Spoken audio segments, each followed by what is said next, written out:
Hello, hello.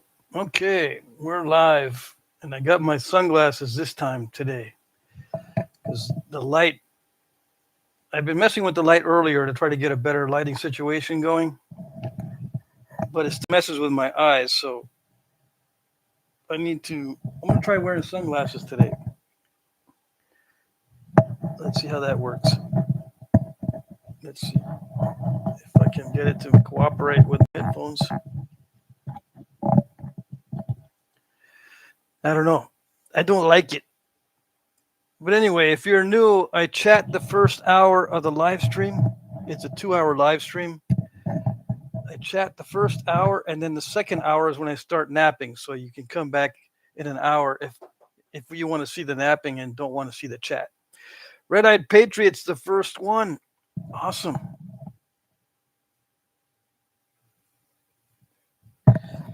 Yeah, I've been messing with this stuff all day, the lighting and everything, especially the lighting. But I've also adjusted the position of the camera so that when I switch it to the napping, it's lower so you'll be able to see it more from the front view. Kiefer's is here. Matthias Melander's here. Jesse's here. Ralph's here. Nice. So what I did was I lowered the camera so when I switch it over, when I adjust the camera to focus on the napping, it'll be lower and hopefully you'll be able to see a better front view. And I'll be napping smaller stuff, so I need to make sure that the view is good. I've got a lot of bifaces in my container that I got from Bushy. He gave me a bunch of stuff, and a lot of it's bifaced.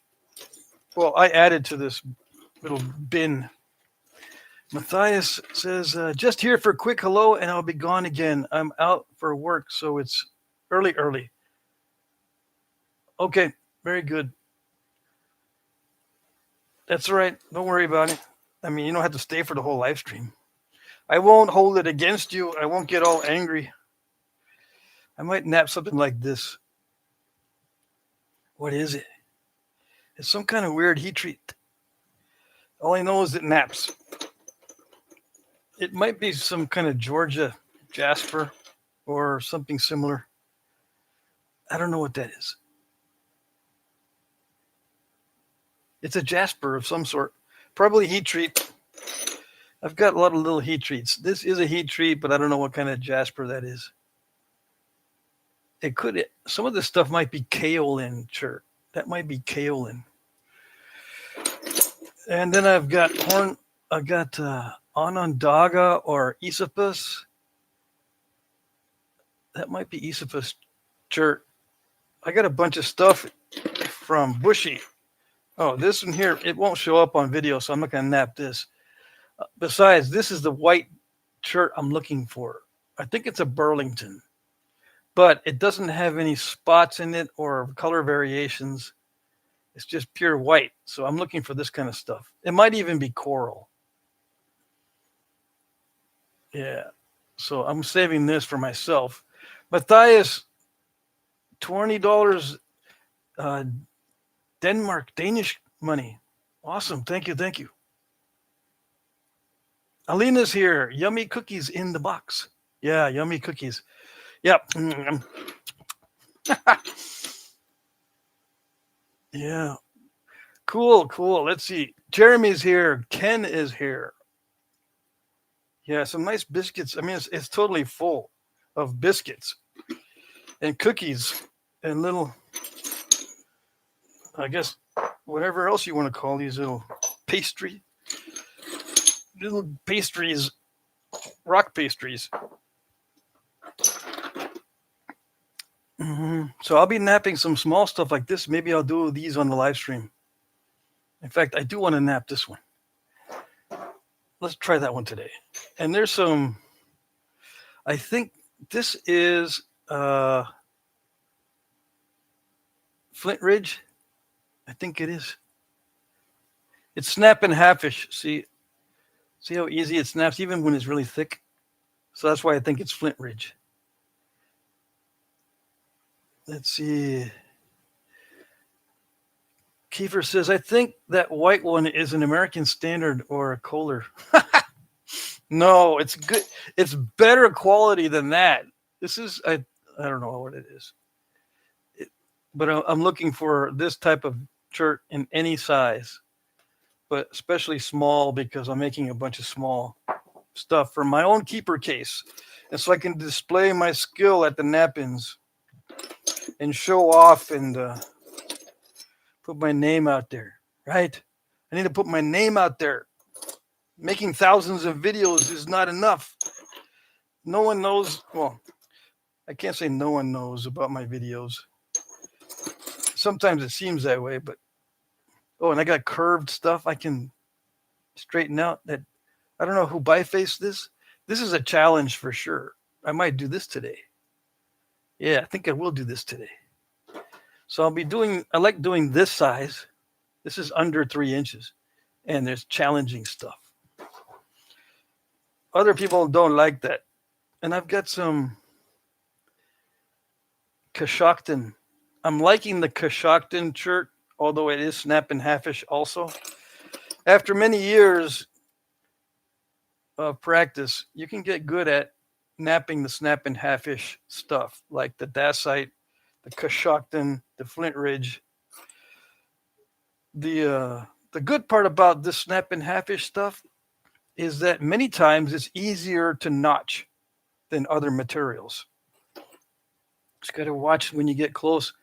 If you start making the neck very narrow, it'll snap. So just got to get used to it. This, I think, is Esopus shirt. And I'm going to be making a lot of Northeast points out of this stuff. Because I live in the Northeast now. John Turner's here. I was napping some snap and halfish. Then I got the notification. So heck with that. Came in the house to watch a live stream. All right, cool. Very good idea. Yeah. It prevents you from making pulverized points. Yeah, when you watch live streams instead. Only white stuff I have around is broken white glass tiles and white quartz. I can share. The white quartz, yeah. Have you? I don't know if you've tried heat treating the white quartz. I'm going to bring my heat treat inside here because I can't seem to be able to heat treat my stuff outside. I have the heat treat thing. My turkey roaster set up. I can just start heat treating anytime I want, but it's outside. So if I see rain in the forecast, I bring it in. And there's going to be rain in the forecast Thursday, Wednesday. No, today's Wednesday. Tomorrow is going to be rainy. So I need to bring in my heat treat inside the house. Oh, well, if it's got poisonous gases, oh, well. I'm breaking a lot of rules. I'm napping inside my house. That breaks a lot of rules. And then I'm going to heat treat inside my house. That breaks a lot of rules too. What other rules can I break? Well, I'm not going to break the rule against napping obsidian in the house. I will never nap obsidian unless it's a coarse dacite. Something that doesn't leave a lot of very, very sharp pieces everywhere. Jesse, Skunk, and Pet Food, $10 super chat. Thank you, thank you. Awesome. So yeah, before I start napping, I usually ask for at least one super chat, but I don't even have to ask anymore. Mike Tufts is here. Hello. Ed Gould is here. Just about everyone is here. Yes. Ralph says, Dacite is snap and halfish. That seems to be a problem for me. Yeah, Dacite is snap and halfish. And a lot of the obsidians are. The higher grade obsidians don't snap and halfish much. That's how you know that it's higher grade. Yeah, I've got some high grade obsidians. It looks like there's red in it because of the sign, the on-air sign. Is it? I don't know. I think this is a triple flow or a midnight lace. Yeah, I've got a bunch of these bifaces. I think I got these from Jim Cooper or somebody gave me a bunch of these little obsidian bifaces that I stuck in that bin with the stuff I got from Bushy. Okay, so I know which ones I'm going to nap on video today. Just a collection of small pieces. Yeah, I'm going to nap these. I'm going to be napping these 3. Okay, just small pieces. When am I going to do a regular napping video? Oh, by the end of the week, I should have some regular napping videos. TJ's new life is here. Jack. Jesse says, Ralph, yeah, dacite and basalt is snapping halfish. Well, you know, Sal is working, so he's not here. Okay, Sal's not here because he's working. Yeah, that's a given. He's got a full-time gig. Mm-hmm. Sometimes he sneaks in. Yeah, he does. John is here. Good afternoon. How are the little friends? Asks Ralph. Well, when I went to the nap-in, I was gone for like 4 days or 5 days. No, let's see. I was gone for 5.5, maybe 6 days, and they're not coming around as much.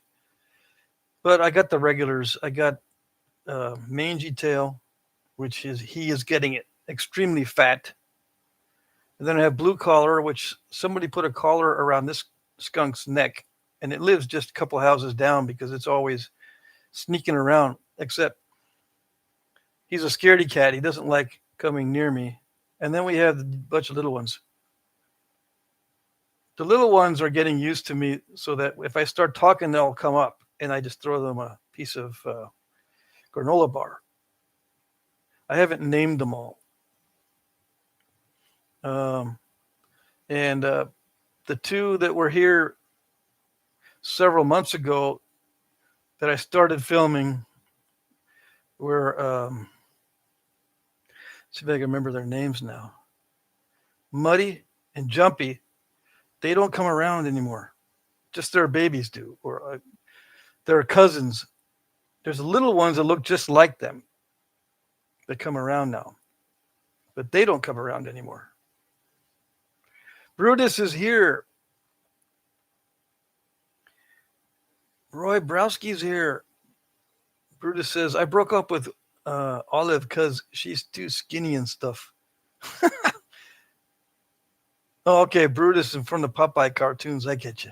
Danny Moore, $5 super chat. I love the chat. Cool. Thank you. Bushy's in the room. Frodo Joe is Bushy or Harold. Good to see you. Mike Mason is here. Blue collar is a laborer, works construction. Yeah, that skunk is somebody's skunk because it has a collar on. I think she's a female by the way that she gets along with Mangy Tail, which I think is a male. Mangy Tail is huge.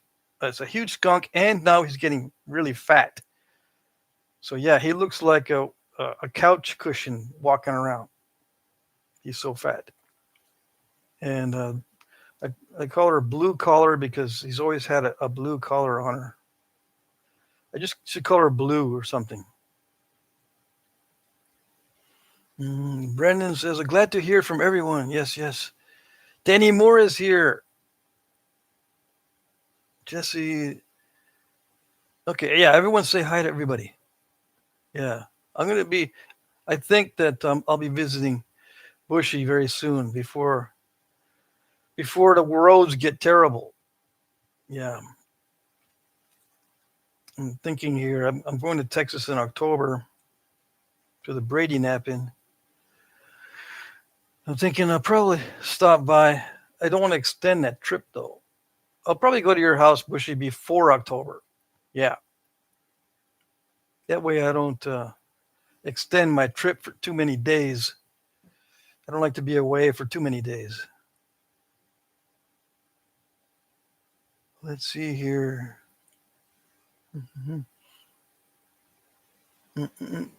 Yeah, Bushy says, I'm here, stop in. Yep, I'll let you know. I'll give you advance warning. Yeah, because it only takes less than 4 hours to get to your house, Bushy. Yep. So that's good. Let's see.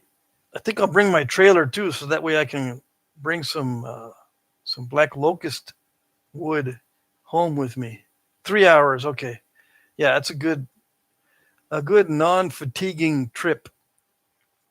It'll be all right. I can actually go and come back same day. Jesse says I posted some new boppers I'm making on the community. The caps seem a lot thicker. I need to dome them, and they are done. Gonna test these until the mini mill comes, and I can make solid caps. Okay. I'm switching over to solid copper boppers, right? I'm going to be switching over as I usually do. On my channel, I switch tools every now and then, so I'm switching to these solid copper billets or boppers, whatever you want to call them. I do need to round one end on each of these, so that it'll have a round end and a flat end. Okay, and the flat end, this one's going to stay flat. I'm going to round this one because it's a little bit crooked anyway. Same with this one, has a little bit of a crooked end. I'm going to round one end and keep the other end flat. So I'll be using both ends. They have slightly different uses depending on the flatness and the roundness. Okay? All right. I might refurbish this. To refurbish this, what I can do is, it's one of Mike Tuff's boppers. I think I might just remove the epoxy so it'll fit back in all the way down, and then pin it. I might epoxy it again on this part. I was thinking of starting to make my own boppers, but I forgot to get the name of the guy that had boppers available or caps available at the Knapping, so I can make my own boppers. I was thinking of making boppers with a copper pipe over the wood for about 3 inches. Carve the wood down so the pipe fits over the wood perfectly, and then when I install the cap over the copper, it can be soldered. Put lead in the cap and solder the copper cap to the copper pipe, and the copper pipe is going to have glue on it for a much longer distance. You know what I'm saying? So if I do make my own boppers, that's how I'm going to make them. It's going to be a composite of wood, copper pipe, lead, and copper cap. Yeah. Now, what I could do also is make boppers like this, or use this as a tip of a bopper and drill a hole in a piece of wood so this will fit down in, and then or plastic, and then put set screws. But I don't think the set screws are going to be tough enough to withstand the shock that I put it through. So that's why I'm switching over to solid copper billets. And I probably am going to get a longer billet, something in between these sizes. What are the sizes? Let's see. I'll catch up with the chat here in a minute. I see it's going pretty fast. This particular one, the thicker one, is 1.5 inches, and this thinner one is 1 inch. Yeah, 1 inch exactly. And this is 1.5 inches. So I'm going to get a 3/4 inch also, if I can. Where am I? Then I got to make some new pressure flakers. All right. I'm missing. Okay, my eyes are starting to bug me. Let me see. Let me start reading some of this chat.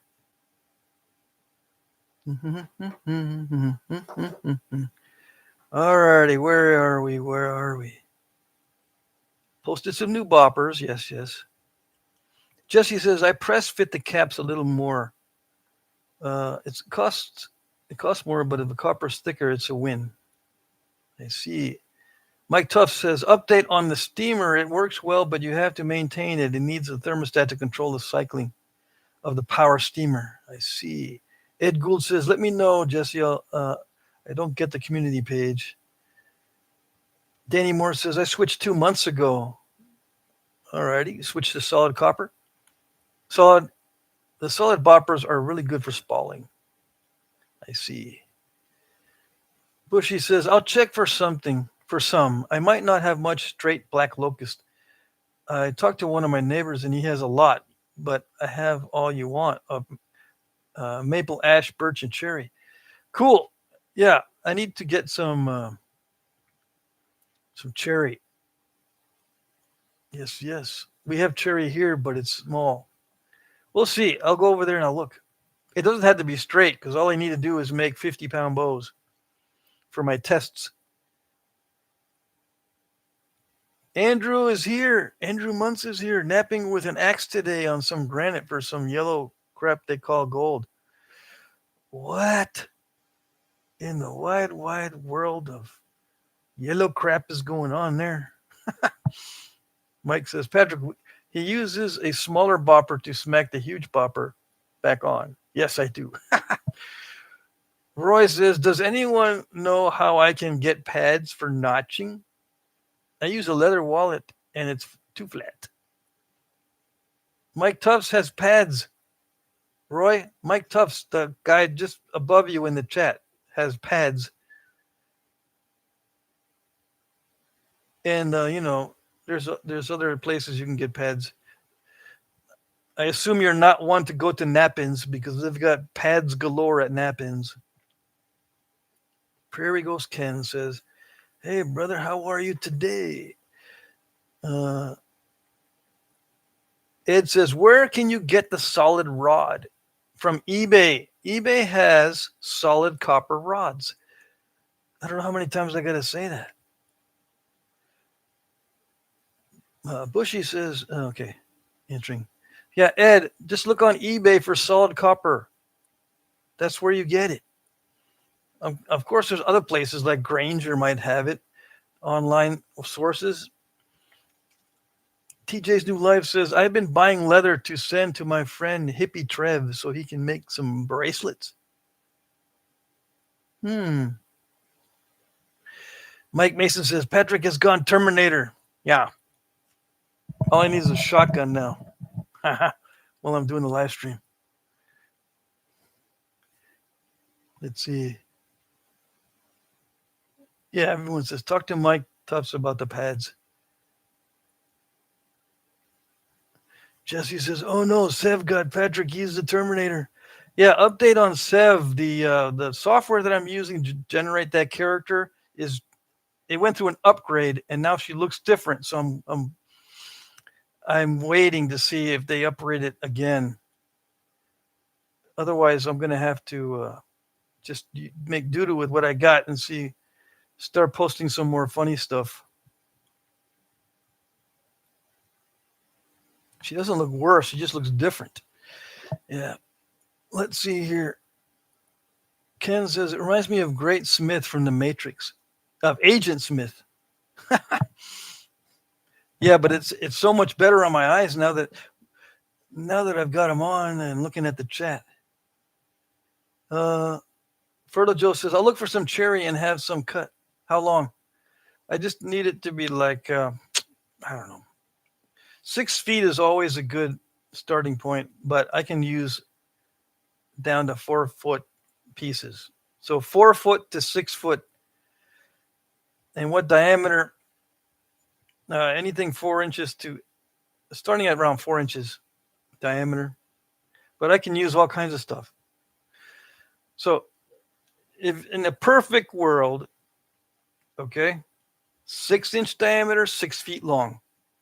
In a non-perfect world, it can be 4-inch diameter, 4 feet long. Okay? 4-inch diameter, 4 feet long, up to 6-inch diameter, 6 feet long. Yeah. That'd be perfect. Mm-hmm. If you have hickory, bushy, that'd be awesome too. I don't know if you have hickory on your property.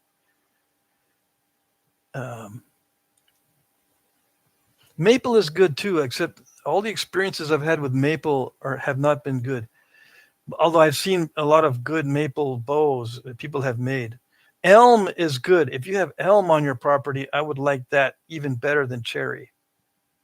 Elm is. I'm trying to collect elm. I just the places where we have it here, they're cut every so often, like on the side of the road and stuff,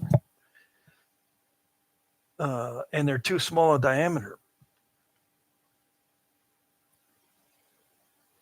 Ken says, for Mike Tuff's TJ, okay. Alina says, I bought copper hammer and shortened the handle already, but I haven't tested it properly yet. Anyways, would be cool to see new video on solid copper. Very needed. Yes, yes.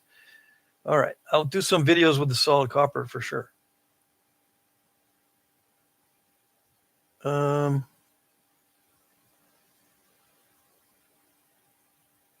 Ed Gould says the 1 inch and 1.5 inch bars. Yeah, you can get up to 2 inch solid copper bar round on eBay. I've seen 2 inch solid copper. So anything up to 2 inches, anything from a 1/4 inch to up to 2 inch solid round bar of copper you can get from eBay.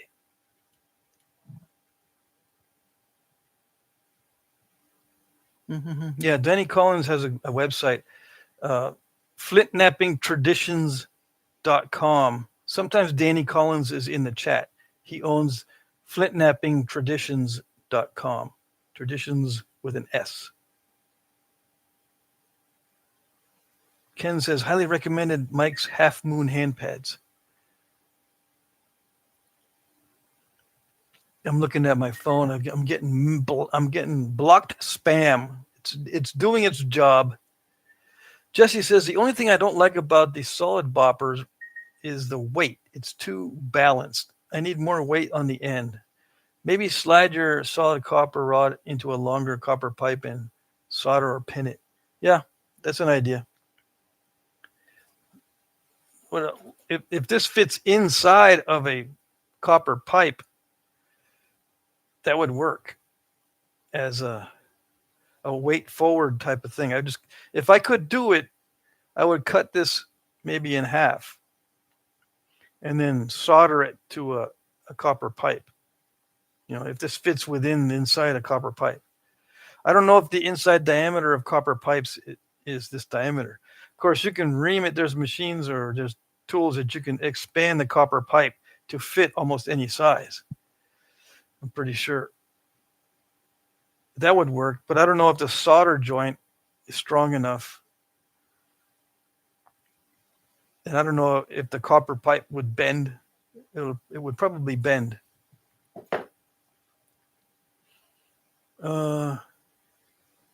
Jeremy says, Roy, get some Swedish leather glue, 3 to 4 inch pieces together or suede leather. Roy, get some suede leather and glue the 3 or 4 small pieces together. It holds up great. Yeah, you can layer the leather. Instead of using suede, I like to use veg tanned leather, VEG tanned leather. Veg, which is short for vegetable tanned. Andrew says, go get your Powerball tickets, kids. Ralph says, just found a leather worker in town that can make me a leg pad. Awesome. TJ's New Life says, I don't see Sev anymore. Yeah, she's not on the Jack Crafty channel anymore because of all the hate. I underestimated the hate for AI, so I don't post anything AI on the Jack Crafty channel anymore. Sev has her own channel, but I haven't posted anything on there lately because the software I'm using has gone through an upgrade and now she looks different. Mike Tuff says, for you fellows that are making boppers, send them to Patrick so he can test. I will test under extreme conditions if you send me boppers. Yes. Andrew Munn says, I bought 3 of them. Okay, I'm far behind on the chat, apparently. Brutus says, nothing like a good piece of hickory. Yeah. For bows, I imagine what you're talking about. Oh, Powerball is a lottery. Okay, gotta lower them to 65 million to 1 odds. Ed Gould says, I'm going to eBay right now. I don't believe they have the larger size of rod. Yeah, let me go. Sometimes people have a hard time searching, so I had to search for them. Maybe you won't have a hard time, Ed, but let me go onto eBay. I don't have it on my backup phone, so I got to go straight to that.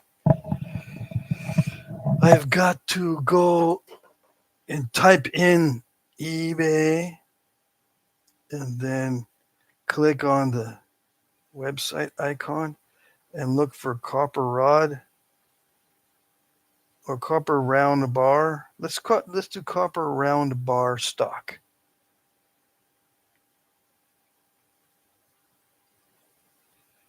Okay.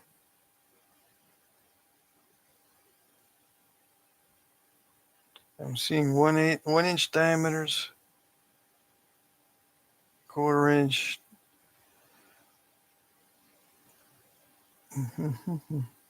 1.5 inch. See, if you type in copper round rod or stock, see there's a 2 inch diameter right here. This is only 2 inches long, but they've got pieces like this. I think in like 4 inches and 6 inches and stuff. 1.5 inch diameter rod. This is 6 inches long. That one's $56.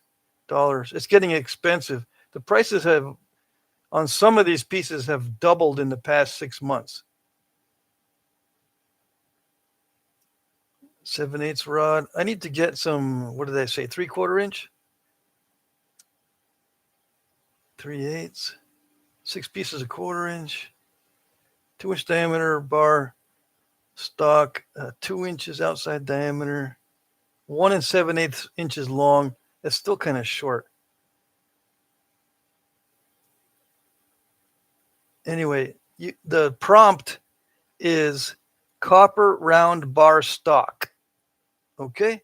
For you guys that need the prompt, copper round bar stock. All right? And sometimes it's in millimeters. So just get a conversion chart so you know what you're buying. Because the guys that sell them in millimeters sometimes are cheaper.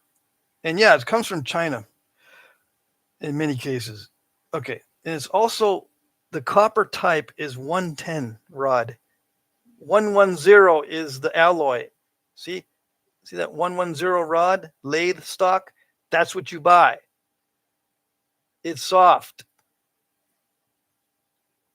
Okay, this one is a 6 inch long piece, perfect, 1 inch diameter, only $26.94.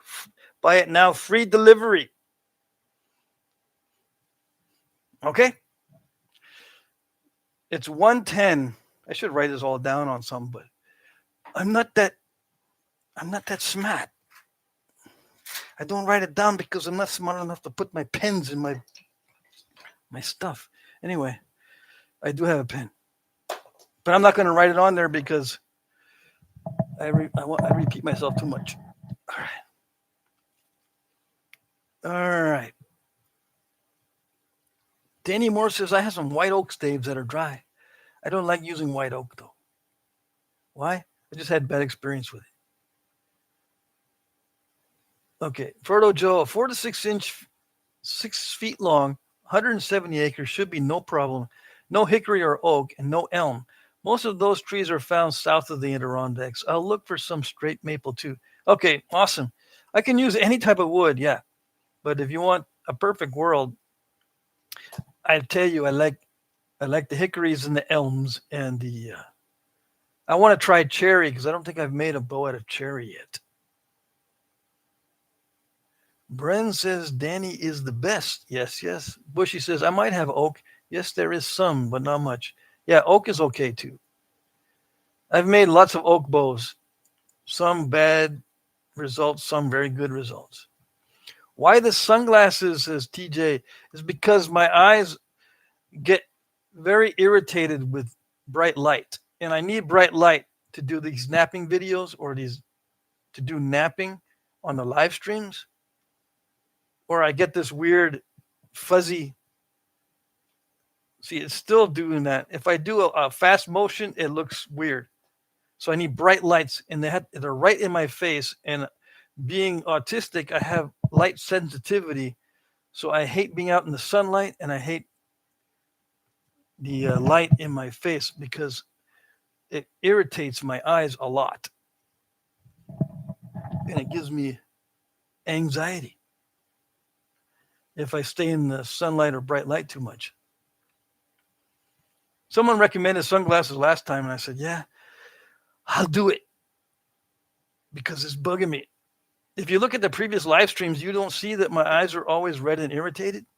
And it's not because I was before the live stream. All right, so I ordered Flint from Flintknapping Traditions last year. Awesome. Andrew says, it's so funny. The government learned the numbers running game from the Gambinos, threw them in jail for doing it, and then made it legal afterwards. Oh, yeah, running those lotteries. Ed Gould says, I got it already. He bought the copper already? Dang it.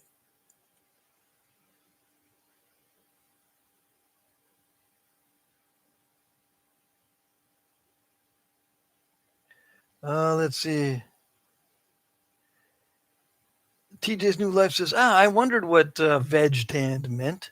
Yeah. Fertile Joe says, go to flea markets and buy old gun holsters, wide belts, or any heavy leather for pads and glue two or three of those pieces together. Alina's leaving. I didn't see. Oh, yeah. Bye, gang. Rewatch tomorrow. She's got to go to sleep. She lives halfway across the world. Yeah, almost exactly. Danny says, Ed, one will last you forever. And yeah, Ed Gould already bought the copper. Roy says, I guess Amazon's looking like the best option. Stidley Designs is here.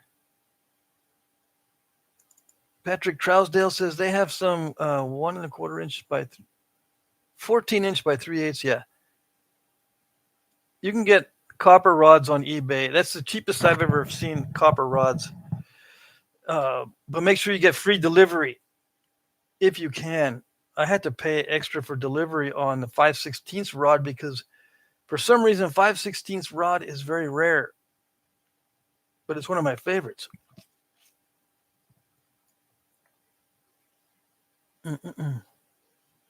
Bren says it's not a bad idea to go to local scrapyard and ask what they might have. I've done it at ours. Yeah, when I go to the scrapyards, they have mostly steel and aluminum. They don't have copper. They get smart and they immediately sell their copper, or they stash it somewhere so they can sell it in a big batch. They don't have it. They don't parse it out little bits to the public. Not the scrapyards I've been to.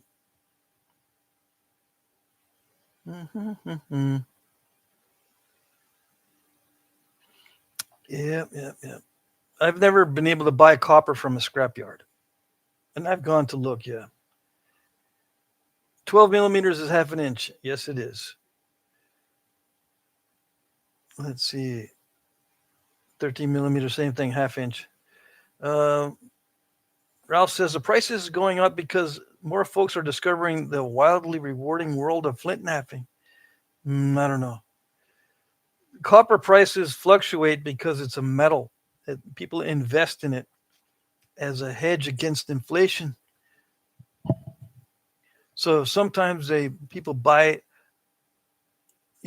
sometimes people are buying a ton of it.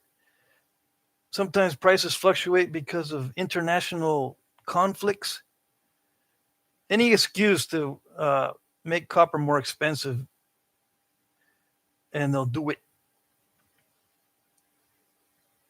Roy says, I made a self bow from red oak and it's split in half. Yeah, that's what happens. Sometimes the bows break in half. I've broken in half several bows at the handle. I hope that's what you mean. Danny Moore says, my white oak bow is tillering nicely with lots of strength. Awesome. Just make sure you take care of the back of that bow and don't let it dry out too much. What happens is something called case hardening, CHASE. No, that's chase. Case is CASE. Case hardening happens on bows if you let them dry too fast. Like if you go from a hot, humid environment to a cool, dry environment, it'll case harden, which means the outside will get really hard, but the inside stays relatively soft. So now when you start using it again, you'll develop cracks in the case, the outside hardness. It forms a shell basically, and you'll get cracks in the back of the bow. So you always have to keep it uh, coated with whatever finish you're using, and be careful that you don't bring it into a drastic temperature and dryness change. And if you're like when I was living in West Texas, my bows that I built in Central Texas, they all cracked when I brought them and stored them in West Texas. So I have no bows to speak of except two. And the two that did not crack or get ruined by the dryness was my elm bow and my Osage bow. But I can tell that they did get some case hardening, especially the Osage. But they're both in good shape. But my juniper bows, they all cracked. I had oak bows that cracked. I have a I have one juniper bow that did survive. It's a long bow though. It doesn't bend all that much. I had some. I had a persimmon bow that cracked. Uh, don't use cedar elm. Just as a side note, cedar elm is really bad for bows. I found out. My white oak and live oak bows cracked. My mesquite bow cracked. Uh, I think I might have had an ash bow. I had a bunch of bows of different sizes and shapes of different woods, and they all cracked except for the elm and the osage and one of the junipers. Yeah. Okay. So that's my top three: elm, osage, and juniper, because they survive. They're they'll survive drastic temperature and humidity changes. And these are self bows. There's no backing. I have backed bows too, and they survive pretty good if you put a coat of sinew, a thick coat of sinew on the back. All right, so I get a super chat from Marty, 9.99. Napping fun to Texas. Thank you, thank you. Mac Bales is here. He says he made a bow from elm back with deer sinew, still good after 20 years. See, I told you. Yeah. Did I not tell you? That's why elm is one of my favorites. And it also retains its shape. Although, that's kind of good and bad. You got to find a natural shape that is suitable for a bow. If it's a little bit wonky, it's okay. But as long as the shape is suitable for a bow, it's going to stay in that shape no matter what you do. You can try to steam bend it and heat bend it and all that kind of stuff, and it barely has any effect on it. I mean, you can curl the ends and make a recurve. That'll work. But you got to make sure those curved ends are not flexing at all, because with the flexing and stuff, it tends to want to go back to its original shape if you put any stress on it. Yeah. Let's see. Danny Moore says, I tried a 6-inch by 6-foot log naturally for one season, then I split it. It's doing really good so far. I have 3 staves left. Sweet. Yeah, if you got a perfect 6-inch diameter log, 6 feet long, you can get 4 bows out of that sucker. Just got to watch for the knots. Once in a while, you'll have a knot that'll mess you up. Yes, yes. Kiefer says 1/2 inch is 8/16 or 16/36. Okay. Danny Moore, $2 super chat. You missed my other super chat? Where is the other super chat? Danny Moore, send another one? I don't see it. I'm going all the way back. Oh, yeah. $5. Yeah, I got that one. I mentioned that one because I remember love the chat. Yeah, thank you, thank you. $5 super chat and now a $2 super chat. You just didn't hear my comment. Let's see. Mike Mason. Oh, now you tell me, LMAO. I'm cutting cedar elm right now. No, cedar elm is bad for bows. I mean, you can make a bow, but it's like saying, yeah, you can make a bow from pine and lumber. You can make it from heat treated lumber too. Yeah. Don't use cedar elm for bows because it'll drive you nuts. Yeah. How do I know? I don't know. How is yew wood for bows? Crazy looking yew trees in Europe. Yew works good in humid climates. Okay. I had a yew wood stave that I did not make into a bow that I brought to West Texas at dry, hot weather. And I sold it to somebody and immediately it broke. It was too dry. Most wood becomes brittle too fast and will case harden in dry, cool weather. Most bow woods need warm, humid weather, or at least humid, to function properly. Yes, and even the hickory bows. Hickory bows tend to get to uh, follow the string though in humid weather. So, um, unfortunately, I didn't have any hickory bows when I moved to West Texas, so I couldn't try it out. I mean, I couldn't give you any advice on dry weather for hickory bows, but I've heard that hickory bows survive dry weather very well, and I believe it. Okay, I need to try it out. But like I would say 90% of bow woods do not do well in dry weather and do not do well being stored indoors with AC. Okay? Except the three that I mentioned: Osage, elm, and juniper. Although a lot of my juniper bows did get ruined and then cracked because there was huge humidity and dryness fluctuations in West Texas. It would downpour with rain. It would be like 80, 90% humidity for a few days and then go right back down to 40% humidity and it would crack my bows. Yew wood is fine as long as the weather's humid. Uh, Patrick, is the tellurium copper okay to use for rods? I have no idea.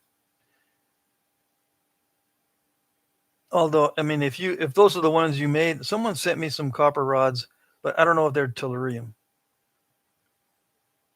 so I can't tell you. Mike Mason says, scratch that. It's red cedar juniper. Okay, well then good. That's good to. That'll be less frustrating than cedar elm. Larry Fisherman is here. Are you going to release the Epstein list? Do I look like a Fed? Because the Feds would say no. Sorry, wrong podcast. What? You're in the wrong podcast? Damon Crowfeather's here. I had good luck with white oak and red oak with hickory laminated backing strip. I see. Hickory stretches well. It doesn't compress well. I see. Yeah, Ralph says, what is tellurium copper? I don't know. It's an alloy, apparently. Killer Cork says, Ralph, I'm not sure, but I see it for sale on eBay, but it's a bit cheaper. If it's cheaper, it's not going to be good. That's the rule. Okay. Mikael HC, hi to all the Flint heads. Mikael. Danny Moore says, I live on the Alabama Gulf Coast, so humidity is not an issue. Plenty of it here. There you go. You're lucky. We have humid weather here in Vermont too, but once in a while I'll look at the humidity and it'll also get down to 40%. So I got to be careful where I store my bows. I got to make sure that I don't store them in a place that has sudden increase in temperature, like my shop.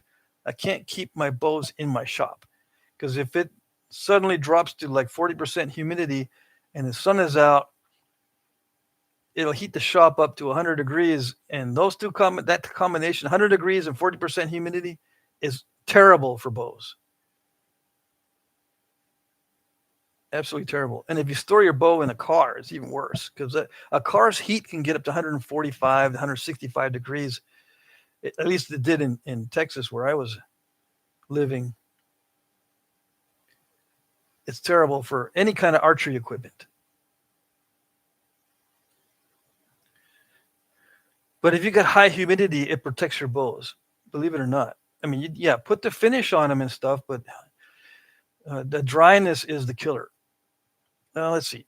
Mike Mason says chip control. The tellurium precipitates create a short brittle chips during machining, preventing the long stringy chips. Okay, so tellurium makes the copper more brittle, which doesn't sound very good. You need a flexible copper and not one that will shed the filings easily. So no, don't get the tellurium copper if that's the case. Roy says red juniper. Red junior juniper. What is that?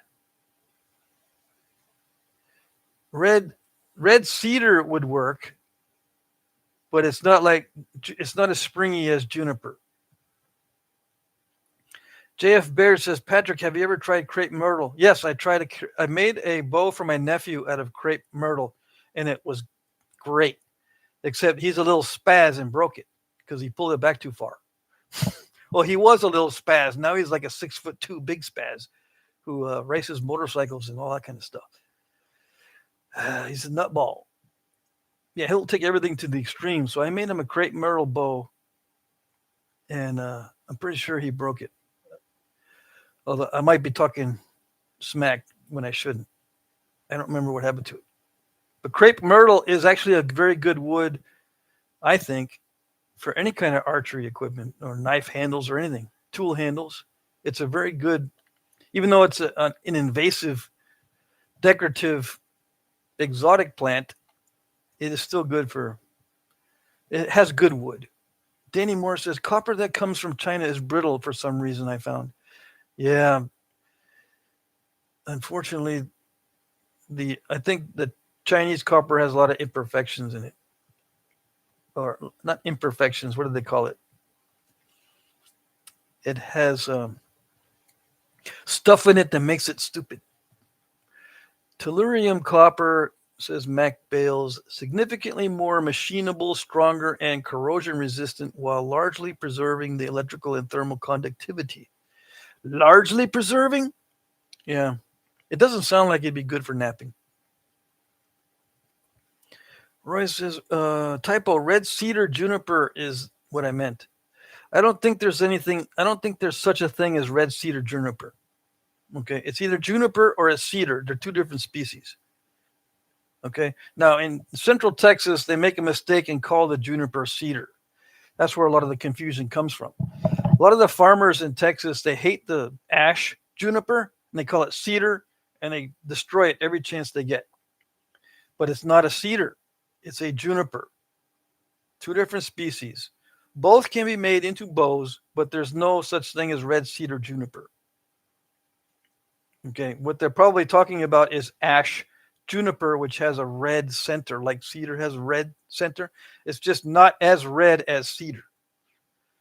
Okay, cedar has a much more reddish color in the middle, in the heartwood, than juniper. Juniper has a brownish heartwood by comparison. All right, let's see. Killer Cork says, I napped some small green glass heart yesterday. I'll post it on my channel. Alrighty. Mike Mason says, I'm not saying it wouldn't work. I'm saying it will have variabilities. Yeah. Jeremy's impurities. There it is. Impurities are the stuff in Chinese copper that makes Chinese copper stupid. Yeah. I'm glad somebody helps me out here because once in a while I have the brain farts. All right, 2:49. When do I start napping? In 11 minutes. Yeah, and I'm taking off the Terminator glasses and suffering with the light straight in my face. But I don't have to suffer with the light straight in my face when I'm reading the chat. Besides, that's when my eyes get the most sore. When I can turn the light off too, but I don't remember to do that. It still feels better with the glasses. Yeah, it still feels better.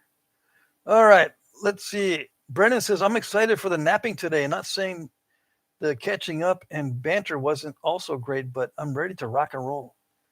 All right, well, you got 10 minutes. Go make yourself a sandwich. Go make yourself a little impatient sandwich. What would you use cottonwood for? That's a good question.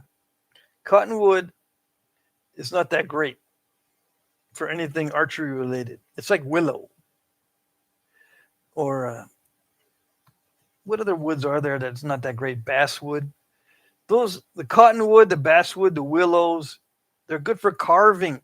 If you want to make something carved, that's what I would use. If you have tons of cottonwood, then you got lots of carving wood. You can make carved knife handles. I mean, you can make an arrow out of almost any kind of wood as long as it stays straight. It doesn't even have to stay straight. You can get good at re-straightening arrows every time you go out and use them. But the best arrow wood stays straight and is heavy. Why is heavy good? Because you want density. Yeah, you don't want a big, thick arrow mainly for storage. You can put a bunch of skinny arrows together that are made of, dense wood in a quiver. But when we use arrows today, we don't I never used more than 3 arrows on a hunt. So all I need is 3 arrows. So the thickness of the arrow shafts doesn't matter too much. But if you use cottonwood for arrows, they got to be pretty thick, large diameter. But you won't be able to carry like 60 of them in a quiver like you can with a dense wood with a very, comparatively speaking, a more narrow or skinny diameter. Mm-mm. Mike Mason says cottonwood is for problems. It don't split for nothing. Yeah.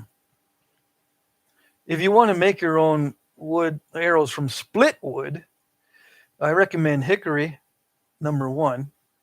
I think, if I'm not mistaken, black locust will split easily. I think maple splits easily. Birch, I can't remember if birch split easily last time I tried. I know elm is not one for arrows because it doesn't split very well. And when you try to rip it on a bandsaw, no, not a bandsaw, on a table saw, it burns. So the only thing good for elm is that elm is good for is bows, and it's very good for bows. Yeah. Killer Cork says, I'd like to see a best arrowwood list. Okay, here it is. Best arrowwood, number 1. Remember this, viburnum. Number 1. Number 2, any kind of cane or bamboo. Okay? Viburnum, cane, or bamboo. Those are the 2. Best. And what is number 3? Everything else. There you go.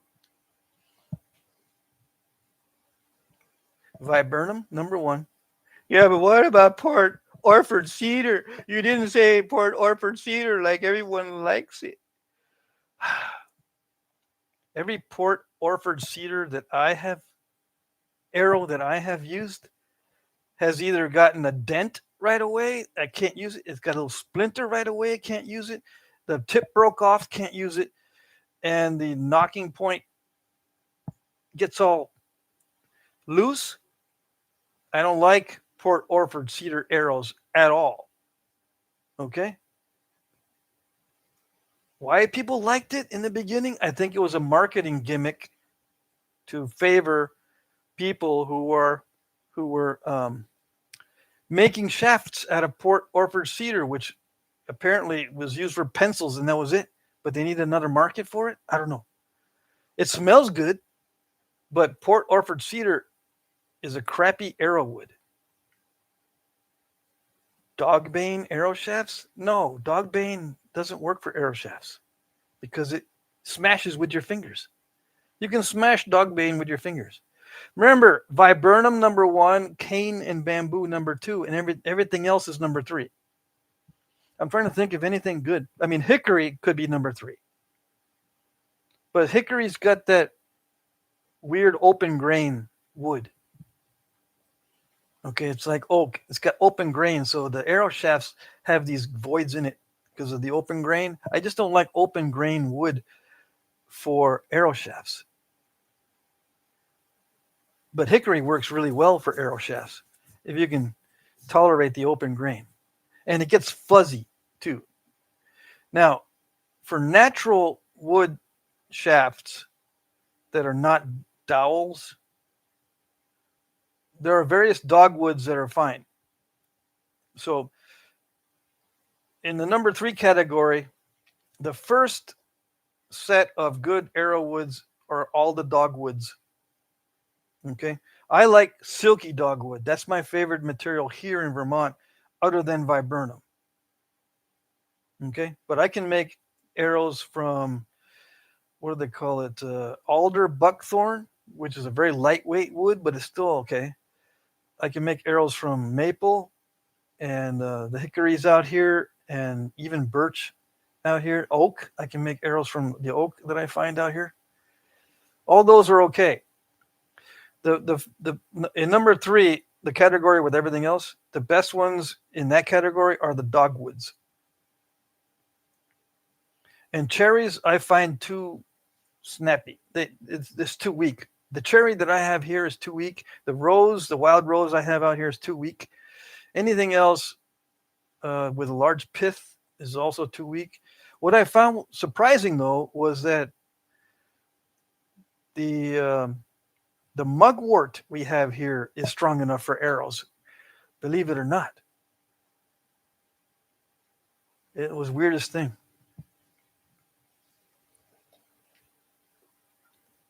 Yeah, Ed says he likes chokecherry and some roses, but the chokecherry and roses out here are even weaker than the alder buckthorn.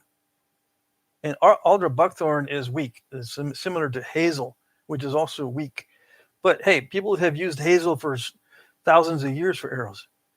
So, yeah, I think I confused it. Dogbane was for cordage. Yeah, dogbane is cordage. Now, if you meant dogwood, yeah, dogwood is fine. Scott Lauer, hey, Pat and Chippers, hello. Let's see here.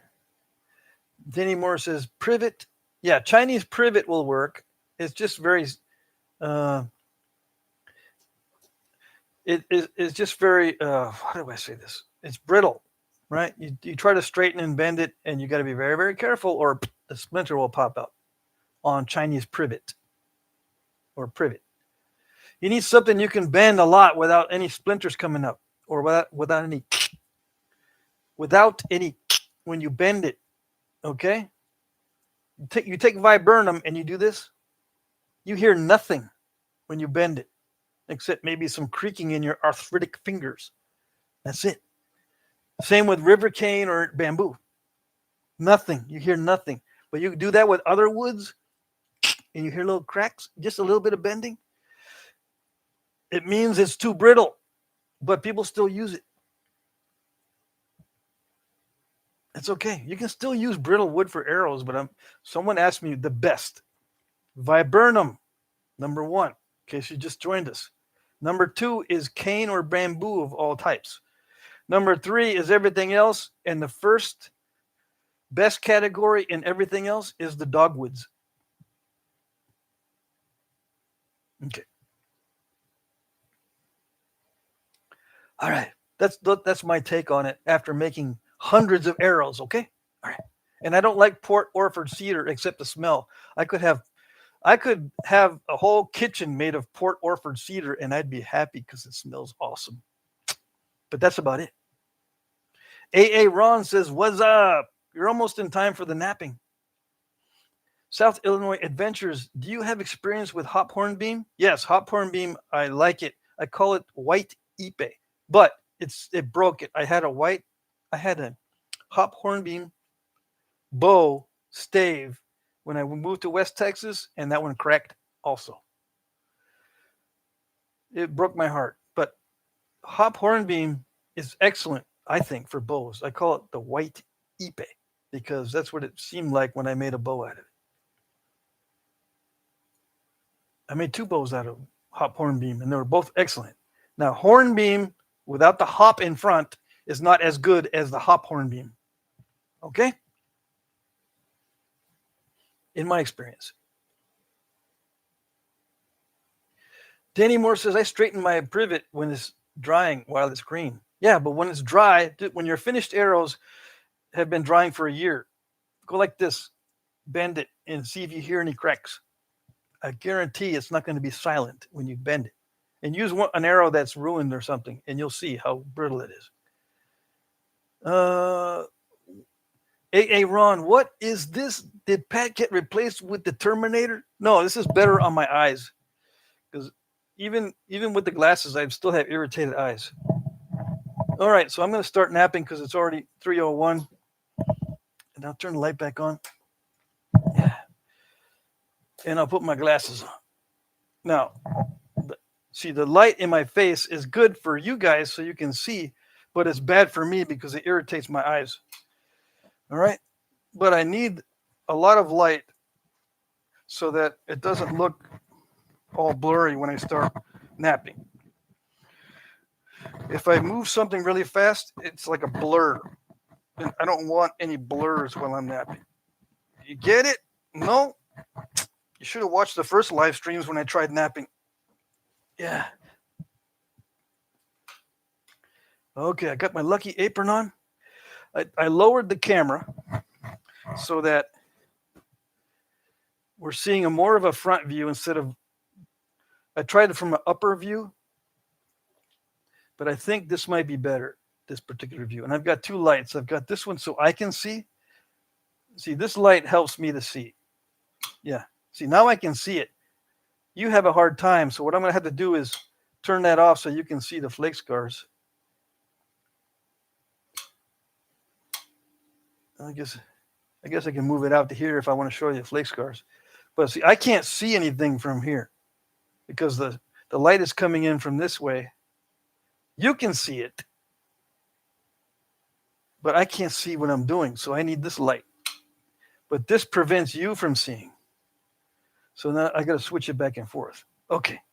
So this one is a piece of, oh gosh, I don't even know. It might be Esopus chert. I got this from Bushy, and it looks all messed up, but I can straighten it out, right? It'll have to become shorter. But I think it's Esopus chert from New York, I think. So I'll be trying this first, okay? And I know it's probably not that great of a lighting situation, but that's the best I can do because now I can see what I'm doing. And I'll turn this light on and off so you can see. And I'll be ignoring the chat. So if you ask any questions, I'm not going to see them until I start getting back into the chat before I end the live stream. I will end the live stream at 4 p.m. Eastern, which is an hour from now. Okay, so I'll be napping for an hour. So all you guys, we've got a bunch more people in the chat. I mean, not a bunch. We got 5 more people since the last time I checked. All right. In case you're just joining us, I got a new copper rod in the mail, 5/16, and you can see I cut it to 12 inches, right? My old copper one, it already lost about an inch. So I lose about an inch on these every 6 months or so. You know, it doesn't really matter if it's 11 inches rather than 12 inches. But now that I have these are 5/16 diameter, now that I have two of them, I can dress the ends on 4 different points. And it saves me time, so I don't have to be doing this every few minutes. I can just switch the ends, and if this wears out, I pick up the other one, and I got 2 clean ends on this. All right. Long explanation for not much information, I know. And I'm switching to solid copper boppers, or billets, whatever you want to call these. And yeah, I might start doing this copper on copper hitting, so I don't lose energy. Right. All right, so hopefully everything is good. We got a good view, and we can start. Right? Yeah. So what am I going to do? I got to take out that curve. So what do? I lose length. Yeah. There's no way to take out a curve without losing length. No.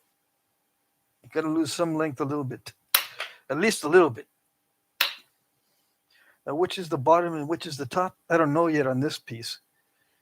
Depends on how it goes. Yeah, I might snap off part of the length. And in that case, I'll have to switch which end is the tip and which end is the base. But it's going okay. This material isn't too bad, actually. I thought it was going to be worse. It feels kind of dry and it looks like it has some concrete in it, but I think it'll be all right. It's a challenge piece, and Bushy gave me a good challenge, or Frodo Joe in the chat. I should refer to him as Frodo Joe, so you know who I'm talking about. Let's see. Yeah, so I'm going to be ignoring the chat. I will check from time to time, just in case there's a question. But for the most part, I'm going to ignore the chat while I'm napping. And there's a square edge. What we call a square edge right there. That needs to be removed. But what's worse is the thick ends. I need to get rid of this thickness on this end. I need to thin down this end. So I'm going to thin down the ends first. That's the worst that I'm going to do first. Then I'll do the square edge.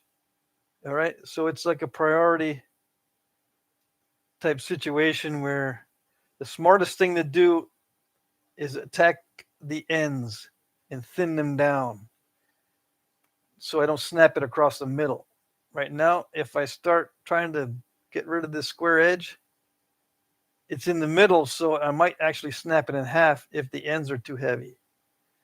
It makes in a situation where very little subtle things make all the difference, this subtle difference in thicknesses on the ends can make all the difference whether it snaps in half or not. Believe it or not. And you don't have to take my word for it. Just do it. Try it and see. Test everything. Don't trust anything. Get into the habit. If watching me gets you into the habit of doubting everything I say, that's good. Get into the habit of doubting and test for yourself. Yeah, don't take my word for it. You can ask what my opinion is, and I will be truthful with you, but you don't have to take my word for it. You can just test it out. Yeah. And get into that habit. I recommend that you get into the habit of not trusting. And if your life has been ruined, well, my life is all ruined now because I don't trust nobody because you're such a dork.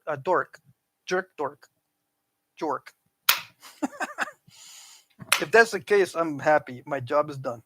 My work here is done. Yeah. Science proceeds with the acceptance of criticism and tests. If you don't want to be tested or you don't want to be criticized, you can't do science. Nope. Science is the opposite of that. Science is testing and criticism.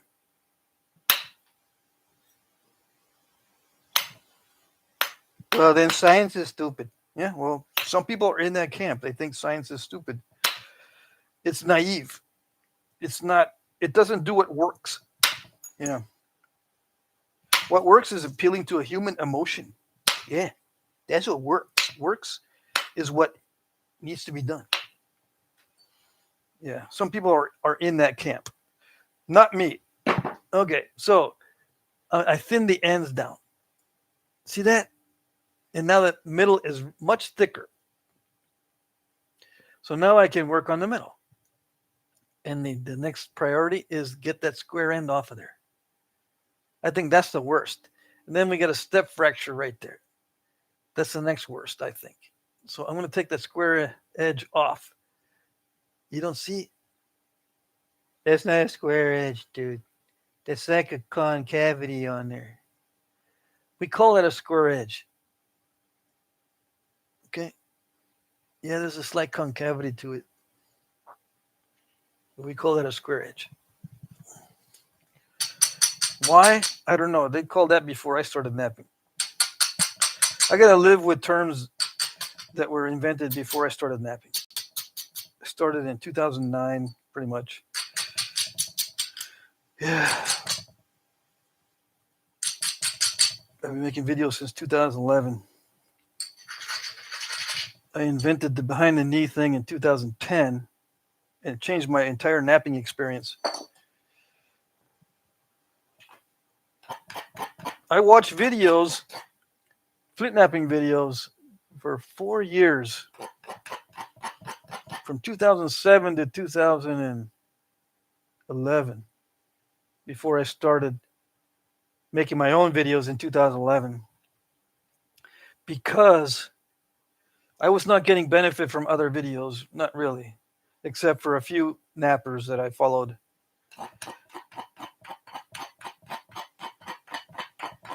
So I started making my own videos for two reasons. One, people were asking me how do you do it, and then to study my own work to see what's going on myself.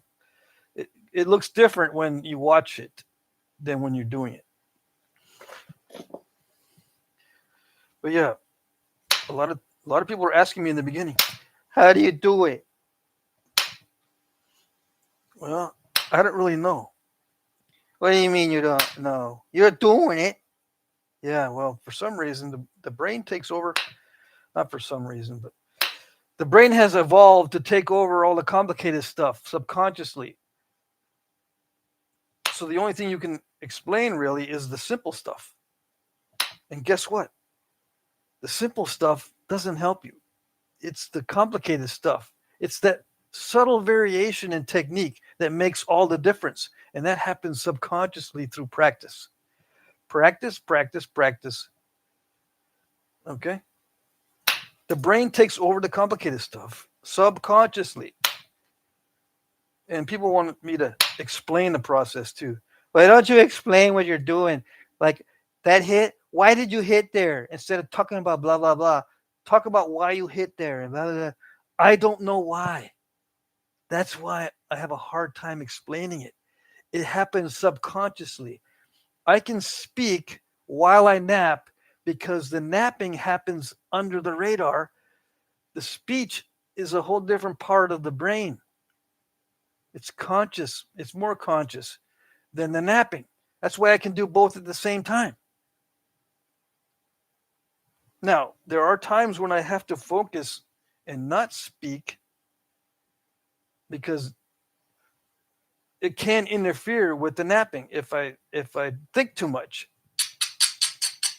If I use too much of my brain at the same time, it does interfere with the napping. Okay?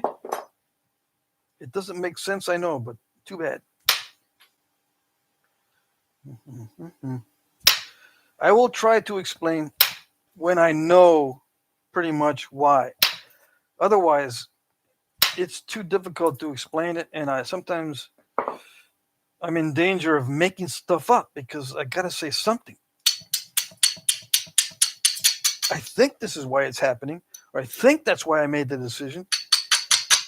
But many times, I don't know why I made the decision. It just seemed good at the time. Yeah, and there's many different ways to go about this. Yeah. You don't have to do it the way I'm doing it.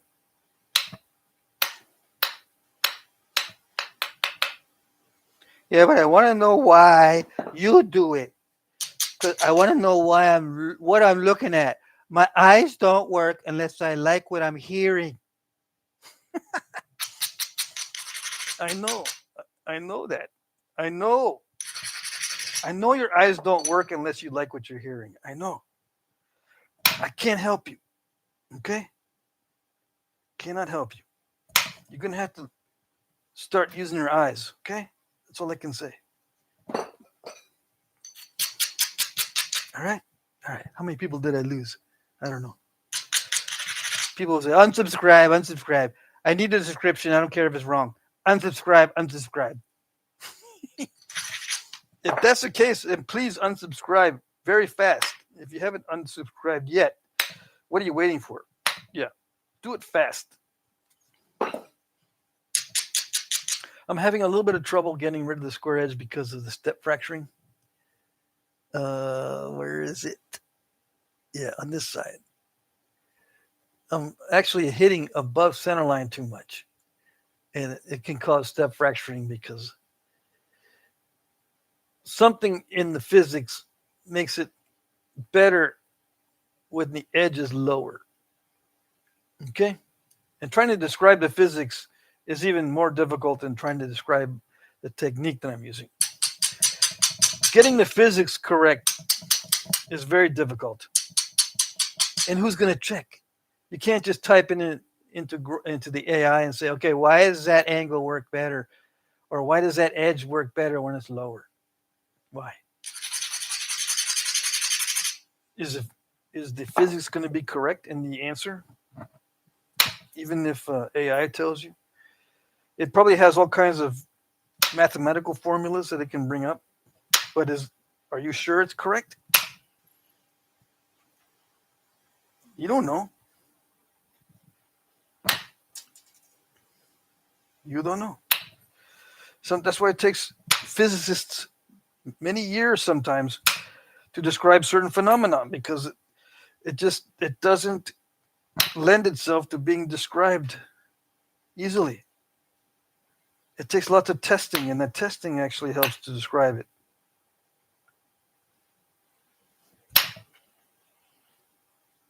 Okay, so I'm having a hard time because it's a tough material, a hard time producing a smooth surface. But I got rid of a lot of the lumpage. Okay, there was a step fracture and lumps, but I scooped it a little bit too much, using too much force. So I've got to get it. I've got to make sure I got a happy middle ground.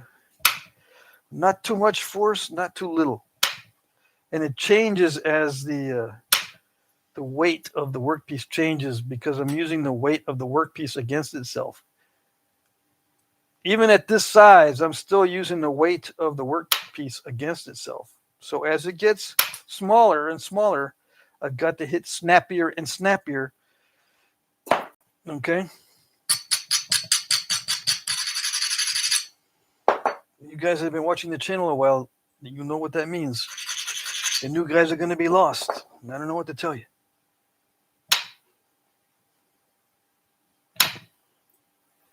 Even if I could tell you the physics going on, it wouldn't help you because you got to practice it. You got to practice the hitting snappy hitting in order to understand it. You know,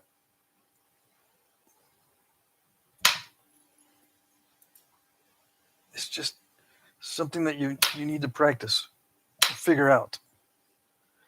If you're hitting it and it hurts, that means you're hitting too slow and all the energy is going into your hand. Okay, you need to use the weight of this stuff against itself. The faster and the snappier you hit, the more resistance from the workpiece. Okay, so that's how you use it against itself. The resistance of the workpiece to the strike prevents the shock to your hand.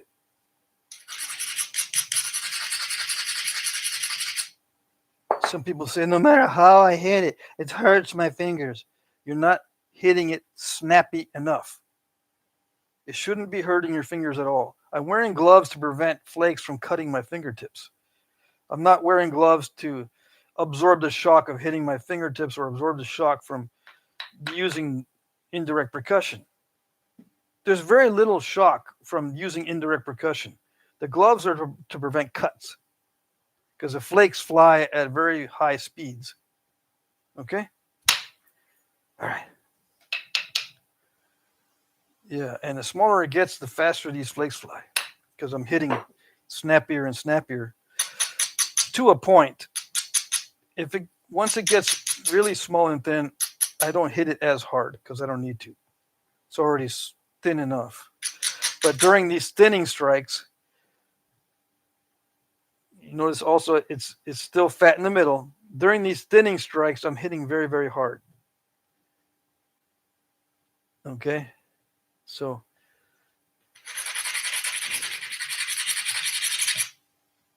you'll see that I'm explaining that these are snappy hits. Like that was the hardest I hit it since the beginning to get that one flake off.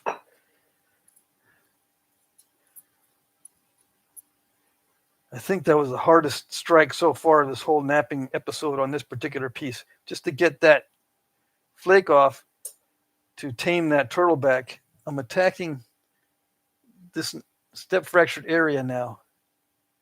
After the ends are thinned down and I got it straightened out somewhat, now I'm attacking the middle. Okay? And I'm attacking it with big flakes, which means I need a lot of width because I'm going to be removing quite a bit of the edge with these powerful strikes.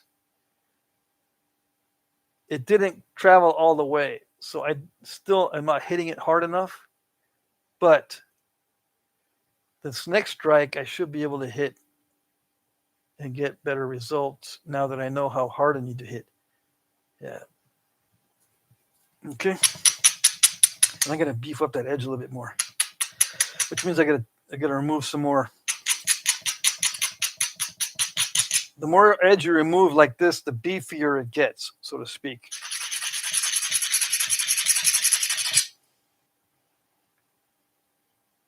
Guys, a lot of times will break the points at this stage. And that's exactly where the highest risk of breakage is, even for me. Okay? So that's why I say very subtle differences make all the difference, because it could break at any point. You just got to be on this side of breakage.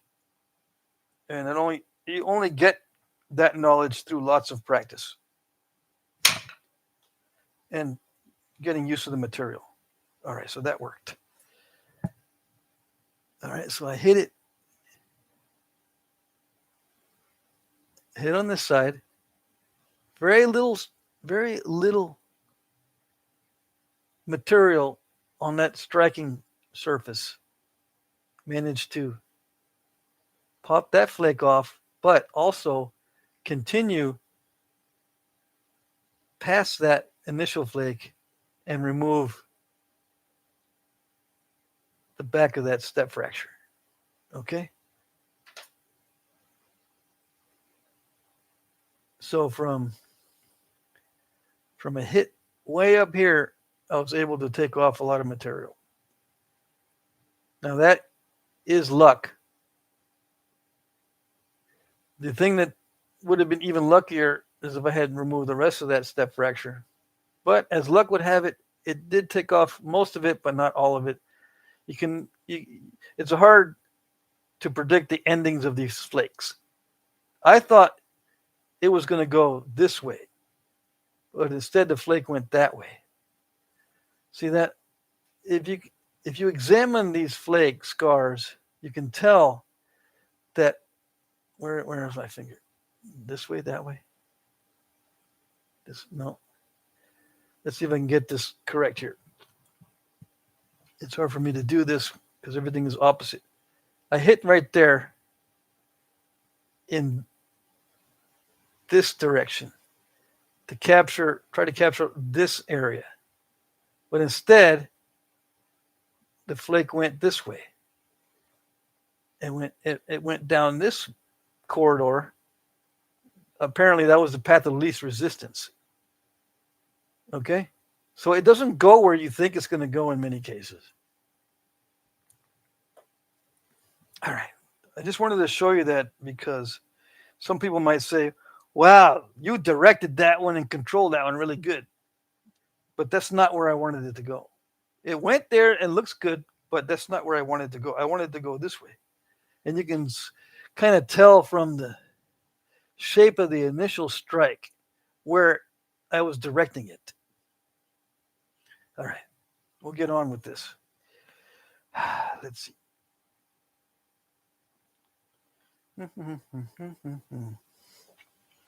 And my thought processes are influenced by past experience mainly.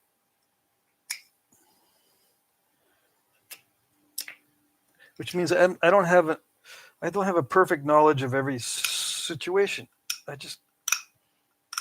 And many times it's trial and error. I think I've done something like this before, or on something else, or on this piece. Let's try it and see. Everything is try and see. It's the opposite of what Yoda teaches you. Remember in Star Wars, Yoda says, just do it. There's no try. It's the opposite of that. In Flintknapping, there is no do. It's all try. Okay? Flintknapping is the opposite of Yoda's advice. Okay? Got it? Good. All right, so another really hard strike to remove the turtle back, and voila. Now, what happened? It's got an imperfection, of course. See that dark spot? It's got a weird imperfection next to it. See that in the stone itself? And it reflects it in the surface on this side. See that? It's got a step fracture really weird in there. But that's actually an internal crack. It can mess you up when you start getting really thin. Luckily, this is still not that thin, and it held together. But if it was already really thin, it would have snapped in half probably, just because of that imperfection. All right. But we're starting to get there. Yep. How much length did I lose and all that? I didn't measure it before I started. No. I don't have to do no stinking measurements.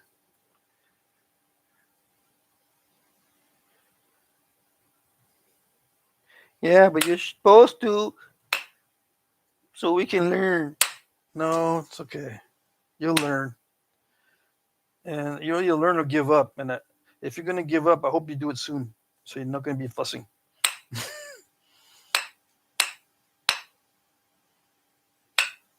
We will help you, but if you're always fussing, helping you is not a fun thing. Yeah. Okay. So I'm just now looking at it. I've got this weird thing going on with that imperfection in the middle. I don't like it.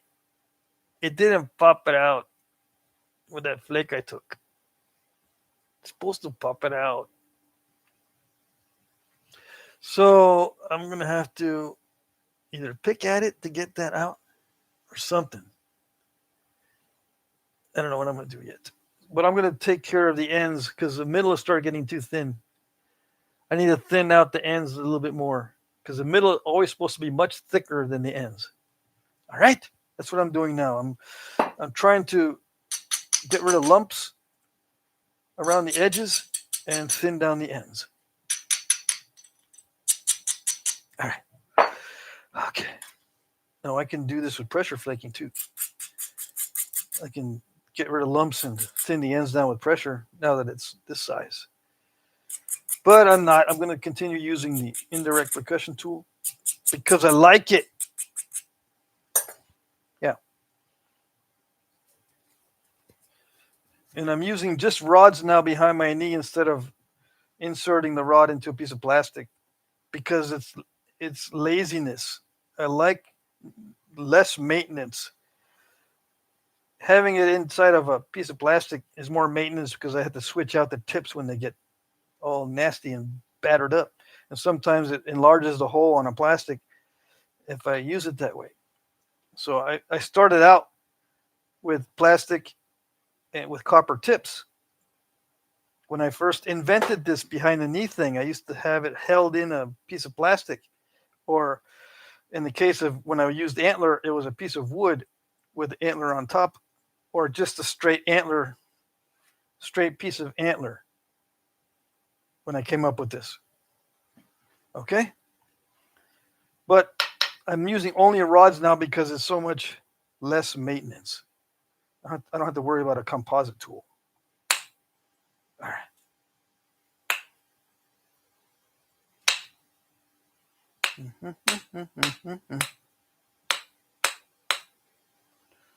So I'm going to be thinning the ends down. Yes. Maybe I'll finish this out, but I've got some other stuff I need to be doing. But I just want to show you a little bit more on this. Okay, so hold on. I'm gonna do the same thing on these other pieces, although I don't have much time. Yeah. Anyways.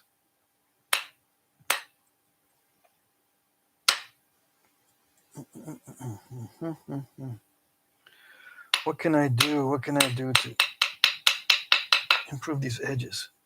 There's not much I can do quickly to get rid of that imperfection in the middle. Because right now everything is being done so I can tackle that bad problem. So I'm going to need to reduce the width eventually to get to that and wipe it out or leave it in there. I can leave it in there and just pick at it. Let me see if I can pick at that a little bit. Will that work? I don't know. See, it goes all the way through. See, that thing goes all the way through. I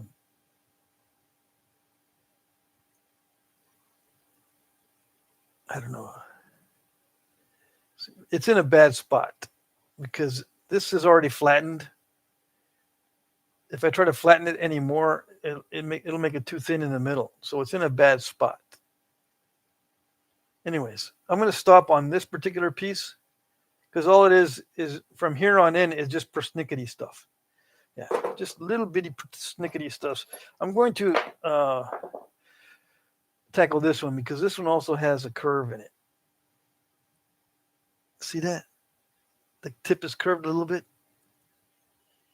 And I don't know what this is. Kaolin? I think this is kaolin shirt. Kaolin. Kaolin. All right.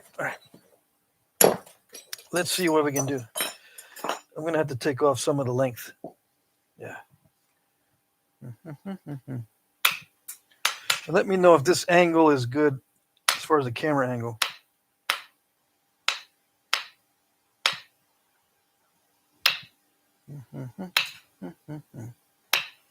So do the worst first. Remember, when you're working on bifaces or anything else at this stage, the rule is do the worst first. So the curve is the worst. How do you know what the worst is? You don't know for sure. You just look at it. And even if you're close, maybe you misjudge it and you don't know what the worst thing is. Even if you're close, it's good enough. Thin the ends down first. That's all I can say. I mean, I can't say it enough because people still don't do it.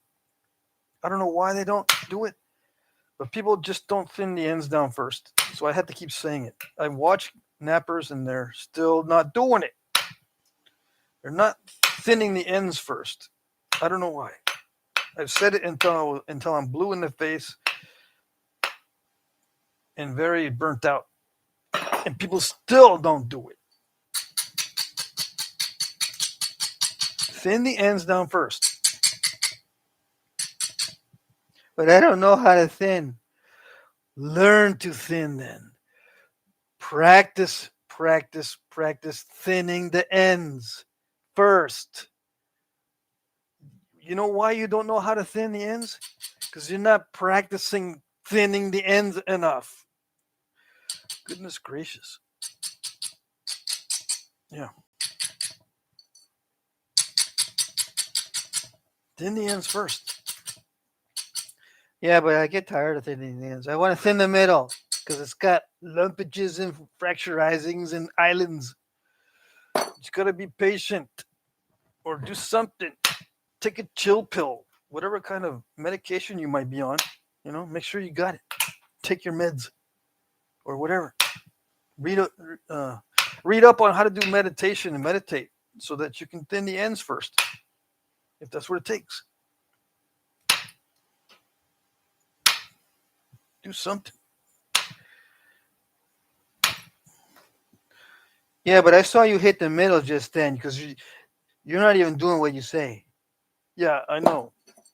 But I could take a lump without risking snapping it in half. In that case, I just saw an opportunity. But I'm still, my goal is still to thin the ends first. It's still thick in the middle. I'm not thinning the middle. I just took some lumps off the edges, basically. One of those flakes traveled pretty good, I think. But that wasn't my goal. My goal is not to thin the middle first.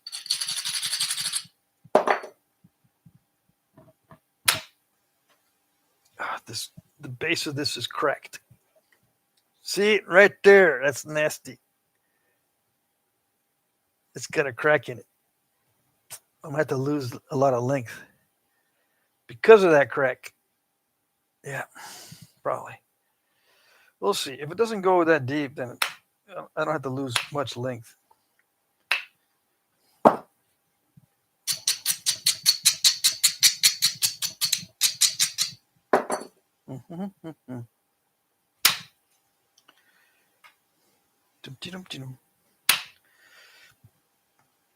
So yeah, I'm doing thinning flakes from the base. And you can see that crack. But I'm attacking it just to get rid of it. Sometimes it's not a good strategy because you can make the crack worse. But oh well. I'm going to do it anyway. I think that's the end of that crack. I mean, I think I can see the ending. But yeah, I did a thinning flake. It's almost like fluting it. Those are called thinning flakes. A flute is nothing but a large thinning flake. These are just thinning flakes. And when it's long, it's called a flute. Or when it produces a flute-like effect, it's called a flute, but it's a thinning flake from the base. It's for thinning. It's not for looks. It's to make it thinner. And that's to make it thinner. I took another thinning flake. Yeah, there's this. Right there. I ground off a lot of the base here. The crack is right here. But it's mostly gone. I took a thinning flake here because it was a good opportunity. But I still need to get rid of that crack.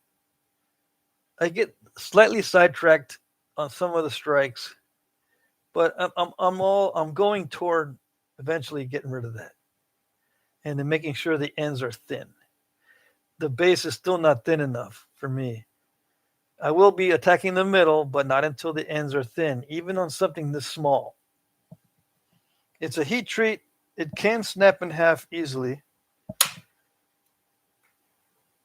So it's not like I have nothing to worry about. Why are you so worried? It's small. You don't need to thin the ends. Oh, yes, I do. I need to thin the ends on everything first. It's a rule because it helps to eliminate the risk. There's still a risk of snapping it in half, but thinning the ends first helps to eliminate that risk. It's risk management. A lot of flint napping is risk management. Thinning the ends first is part of risk management. Okay? Okay.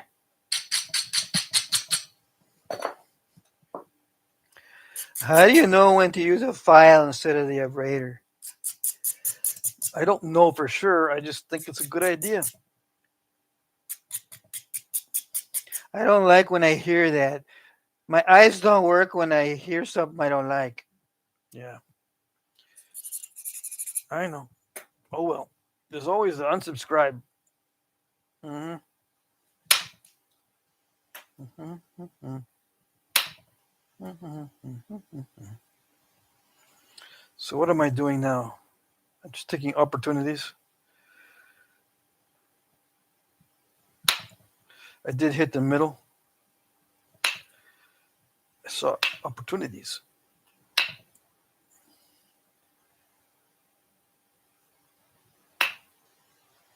I'm very opportunistic. So I might go, oh, yeah, okay, I'm a little out of sequence as far as what I want to be doing, but that's such a good opportunity. Let me just take it. But I can't be taking a lot of risks. When I take a random opportunity, I have to make sure that from past experience, that opportunity is not going to mess me up.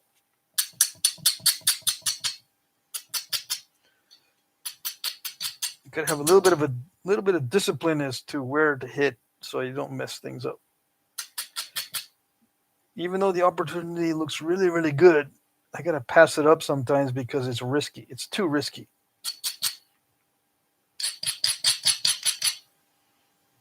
And some people get confused when they watch me nap. Why did you not take that one? Why did you not take that flick? I would have taken it. I would have took it. It's because I thought it was too risky. In many cases, the reason why I don't do something is because I think it's too risky or the edge is not beefy enough.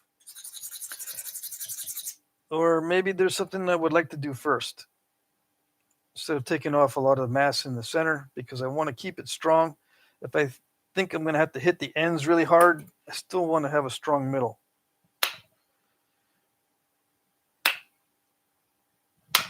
Yeah, like right there, I took more off the tip area with hard strikes.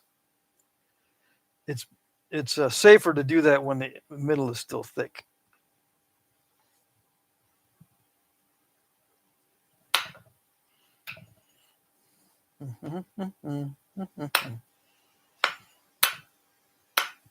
Yeah, so let me just clean this up a little bit. When doing cosmetic enhancements, let's call these cosmetic enhancements on the workpiece, I have to be very focused because when you're making cosmetic enhancements, you can't make mistakes, obviously. And you can't predict where the flakes are going to go, but you can help reduce the chance of error by eliminating distractions. At least with me, if I eliminate distractions, including thinking too much, if I eliminate all that, I have a better chance of success on this persnickety cosmetic enhancement stage on the tip. I want to get rid of step fractures. Like right now, I've got what I usually get on the tips is these step fracturings. I think that's going to be a problem with me no matter how much I try to fix it. I just can't seem to get away from these step fracturings at the tip. It's just one of my things that happen that I can't get rid of. So I've just got to keep attacking the tips until there isn't any more stepping, or if there continues to be stepping, I just leave it in. Yeah.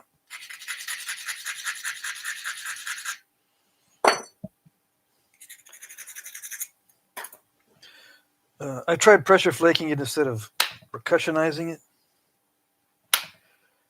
but it doesn't always work. Sometimes it works better if I just pick at it.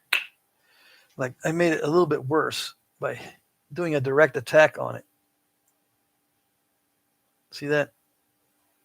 I thought I could blast it out of there, but it worked just the opposite. So I'm going to have to modify the tip, or maybe I can take a flake from the other side. Let's just take a flake from the other side and see how it works. I can no longer direct attack it. I could probably pick at it and reduce the size before I go any further. Yeah.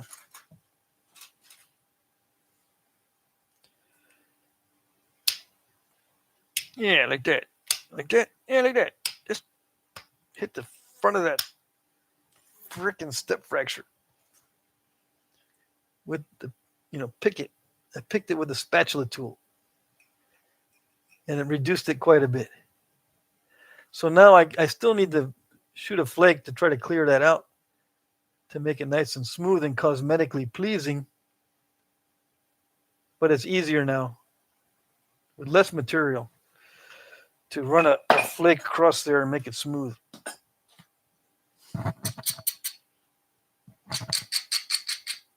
When there's less material there, the flake doesn't need to be all that big. And it requires less energy, which is good.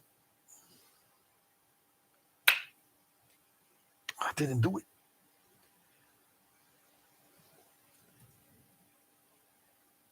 I hit a flake toward it, but it didn't do it. See, I was up here and I hit a flake toward the back of that step fracture, but it missed. It took a flake out, but it missed. It didn't go in the direction I wanted. So this is just a very slow, methodical explanation of something that would take me a lot less time if I didn't have to explain what I'm doing. Okay, just to give you a little bit of background, because you might be thinking this is how I nap normally. No, it goes much faster than this.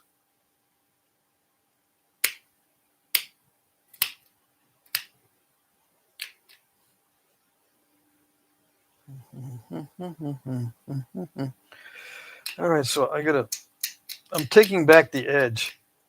Can't see what I'm doing is removing a lot of the edge to make it beefier for more pressure flakes or percussion flakes. Okay, I'm removing the edge, and what that does is when you remove material from the width, it makes it more beefy. Yeah. Probably have to take some off of the length too. All because of cosmetic enhancement. If I didn't have to worry about that step fracture, I would have just moved on and left it in there. Just like I can leave it in here right now. I'll show you where it is. It's still there. Even though I picked at it earlier, it's still there. See that? It's still there. I've got to get rid of it. And I can come in from the other side. I can push there, but there's a concavity between the area where I can push and the step fracture. There's a concavity in the middle right there, which is not good. Okay? So I've got to make everything more convex, which means I got to remove more of the edge and stuff. Why don't I just remove more edge where the step fracture is? I would if it wouldn't mess with the symmetry. But I've already taken a lot off that side. So the symmetry is already messed up a little bit. So if I take off more, it'll be even more unsymmetrized. Yeah. Anyway, if I think about this too much, I'm not going to be able to do it. I'm not going to be able to do it.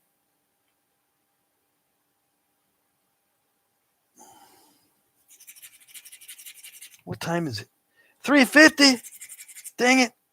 Just let me do this one little thing.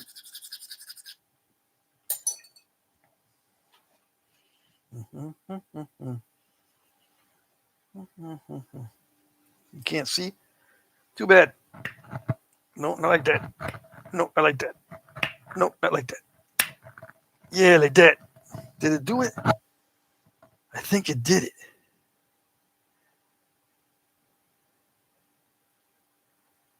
Where did it go? Yes, okay. I am able to fit the flake. Fit it and flick it. You see where the step fracture is, right? Now, you see it, now you don't. No, come on.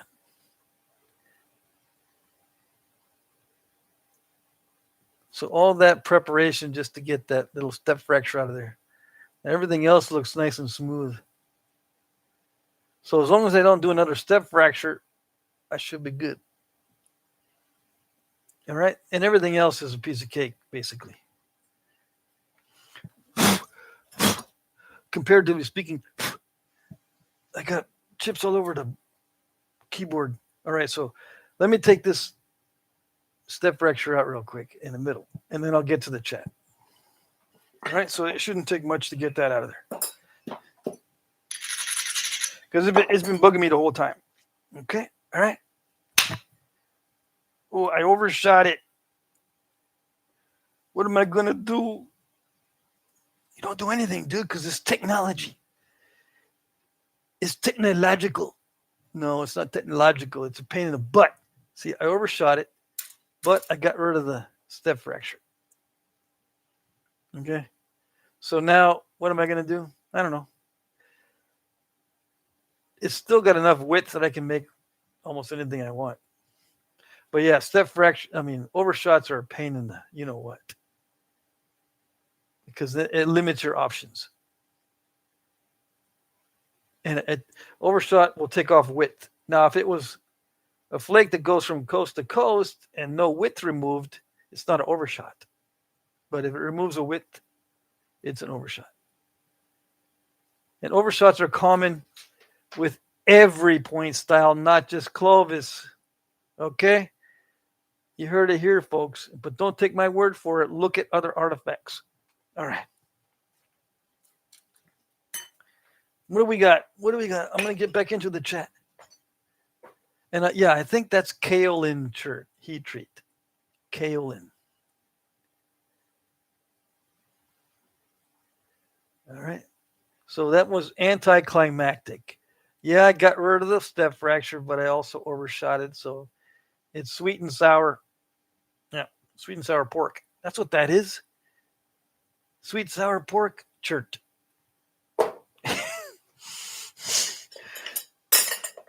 I don't care what it's called. I don't care. All right. Wait, I don't need to move up. Hold on a second. Here we go. Ready? I am back. Now I need my glasses again. Well, turn the light off. All right. What do we got? Scott Lauer is here. My great-grandfather got taken from making that. Okay, never mind. I'm trying to catch up here. Mm-hmm. Yeah, I'm adding extra time to the stream because, or am I? Yeah, I'm starting to check it a little bit late. So I'll add like 5-10 minutes. Tommy Taylor's here. Okay, so you guys have been talking to each other. Awesome. Now, let me get to the end here. Lee Steinmeier. Hi, gang. Just in time to be too late. Yeah. Lee showing up. I just kind of wrapped it up a little bit. Turn this light off.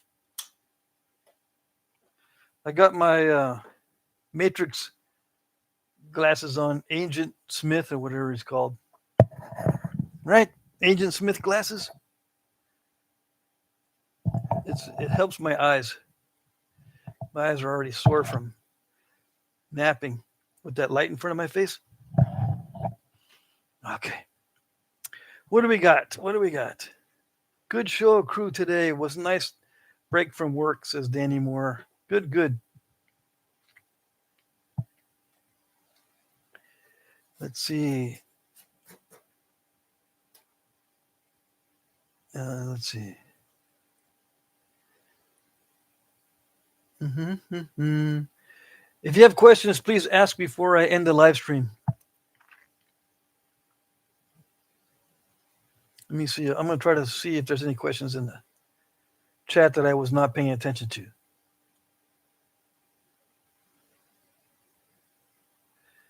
Let's see here.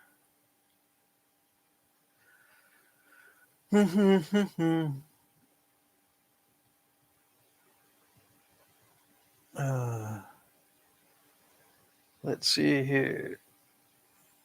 Good conversations going on for sure. Poliolit is here.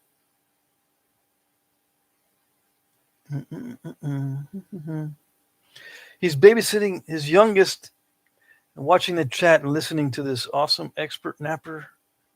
Thank you. I'm glad you think so.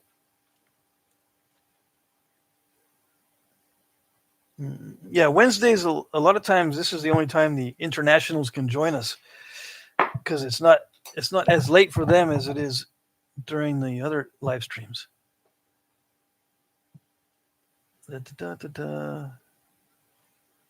Okay.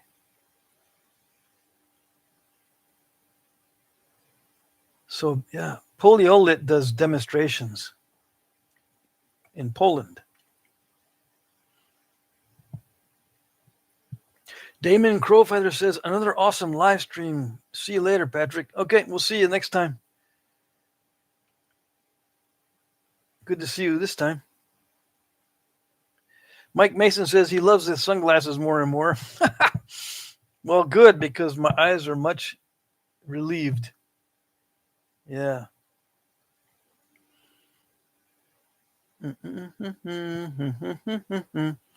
What else we got? Jesse says, Ralph. Yeah, Ralph, I just saw your Jack Crafty frame. So nice. The pentagonal point is amazing.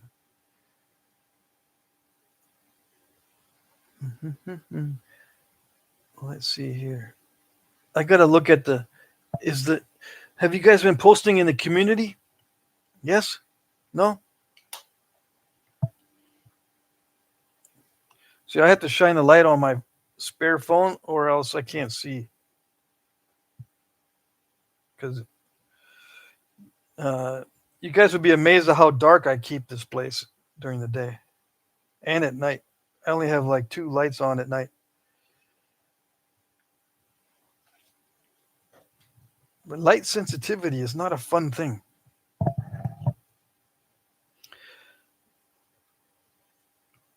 Sal did ask me a question earlier. I hope I answered it. What do I assign my point? How do I assign my points and what do I use? I should do a video on that. But I did copy it to my notes. So at least there's that. I can refer, or I'll be reminded. I might be able to do a video on how I assign my points. Now, what was I going to look for? I don't remember now.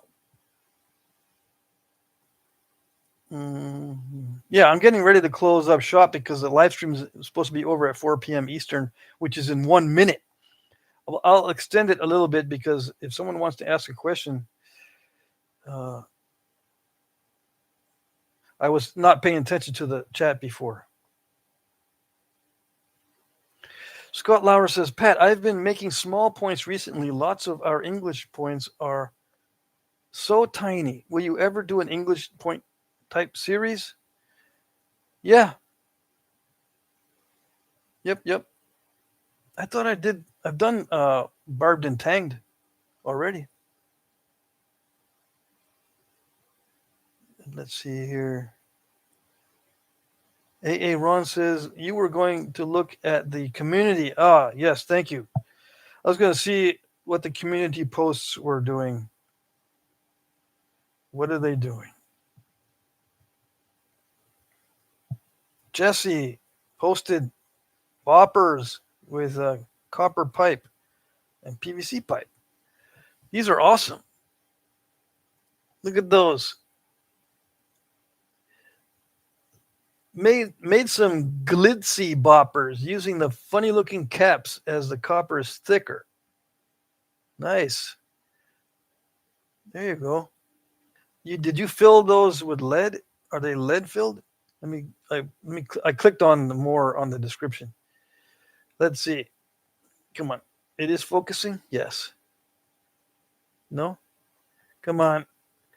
Using the funny looking caps as the copper is thicker until I can mill out the solid domes. Gonna dome the caps this evening. I also use copper reducers in reverse, allowing a fatter copper cap and skinnier handle, which is easier to hold.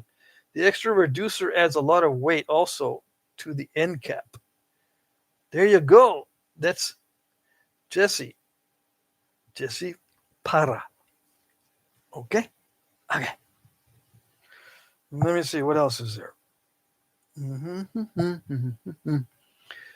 Breaking rocks by day and night, says Jeremy. With a sledge? No, that's a jackhammer. He's jackhammering. Or that's not flint and chert, I hope. See, month 1, month 2, month 3. Look at the progress. Is that it? Yeah, that's it. Cool, Jeremy. Mike Tufts and some bows and bow forms. But I've seen this one already. Come on. If I don't show my face, it'll focus. Yeah, that's Mike Tufts with some bows. Steamed. Okay, I've seen the other stuff. Okay. It is now 4:02 Eastern. I will be ending the stream very soon. If you have questions, please ask. If not, it doesn't matter. Let's see. Damon Crowfeather says, Pat, you did a video on signing your points and how you brush a little clear polish over it. Okay, I did do it already. Maybe I don't have to do a new one. Maybe I could be more specific on the types of pens I'm using. That was Sal's question. Killer Cork says, Jesse, I got to get some points from you guys. Got some from Patrick and Scott, but I got to get some others. I'll have to do some trading. Yes. Tommy, that's really unlucky, honestly, said Scott. I've only been mugged at knife point over here once in my whole life. Yeah, luckily I've never been mugged by someone with a knife. When I was little, there were some bullies in the neighborhood that would come around once in a while and throw punches at me. I've never been mugged like that, though. Good thing. I would have been even more angry these days. Let's see. We're talking about some material. Limestone, Kentucky is full of it, but which type of material? AA Ron, you missed my obsidian blade. No, I saw it before. I just didn't show it on the live stream. Yeah, it was the next one down. It's the Armenian obsidian blade. See that? Armenia. There it is. I showed 7 out of 7 pictures. Mm-hmm. Armenian obsidian. There you go. Very nice. Killer Cork says, I was robbed at gunpoint in Detroit. What are you doing in Detroit? Yeah, that's terrible. The scariest place I've ever been, I think, was in Cleveland one time, driving through Cleveland one time. But nothing ever happened. It felt scary because a lot of the lights were shot out. You could tell that the street lights had been shot because they were all broken. And I'm driving through there. This was before GPS was any good. Trying to figure out my way out or through the city. Jeremy says, that is what I'm hammering limestone, but no chert in this. Mm-hmm. Tommy Taylor says, Scott, I was surprised he didn't try to take them on. He likes the weights and pretty. Okay, what does that mean? Mm-hmm. Yeah, I don't go there much anymore. Screw that place. Yeah, Detroit. Hopefully it'll get better, but who knows? All right, I'm going to end the live stream here pretty soon. Ross Wellman says, I got rained out of golf tonight. What did I miss, guys? You missed the whole live stream. Although I think he does that on purpose. You're a funny guy, Ross. Yeah. What did I miss? At 4:06. Missed the whole thing. Yeah. Mm-hmm. I was working on I think that's Esopus chert from New York. I think that's what that is. Oh, I can't be sure. And some kaolin heat treat. I don't know where kaolin comes from. Yeah, I'm not an expert at rocks, and I don't want to be. I just want to be able to nap them. Okay? All right. So that's what I did on the live stream. They started out as little bifaces that Bushy or Frodo Joe sent me. I just kind of refined them down.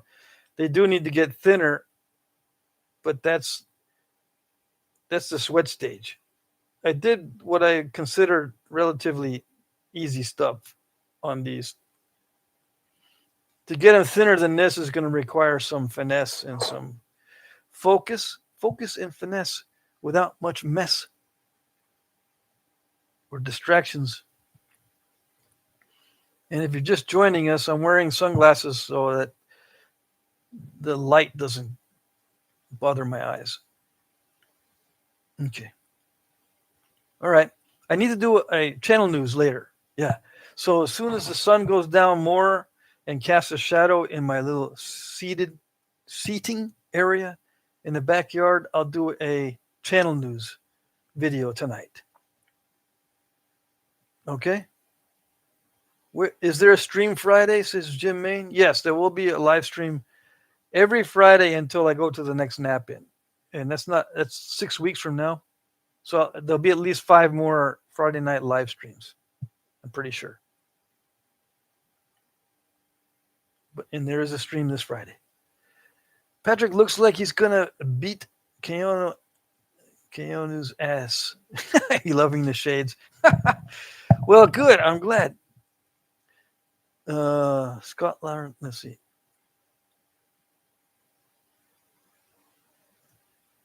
Scott Lauer says, Tommy, I think most Americans have a really awesome time over here. If you get out of town and into our pub life, I think you guys have a ball.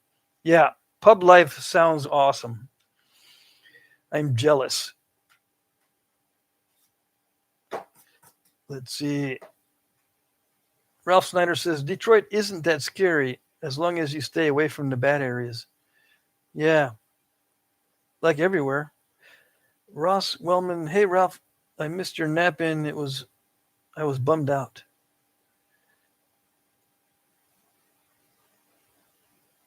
Tommy Taylor says, we did, but I enjoyed Scotland better myself. I see.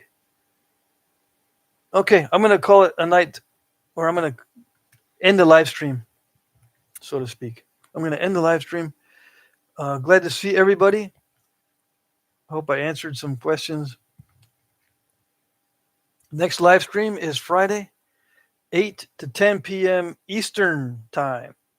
So just ask Google what, go like this, go, what time is it my time when it's 8 to 10 p.m. Eastern? That way you don't show up 5 minutes late and say, what did I miss? All right. We'll see you later. Okay, guys? All righty. Okay, we'll see you next time. Bye-bye.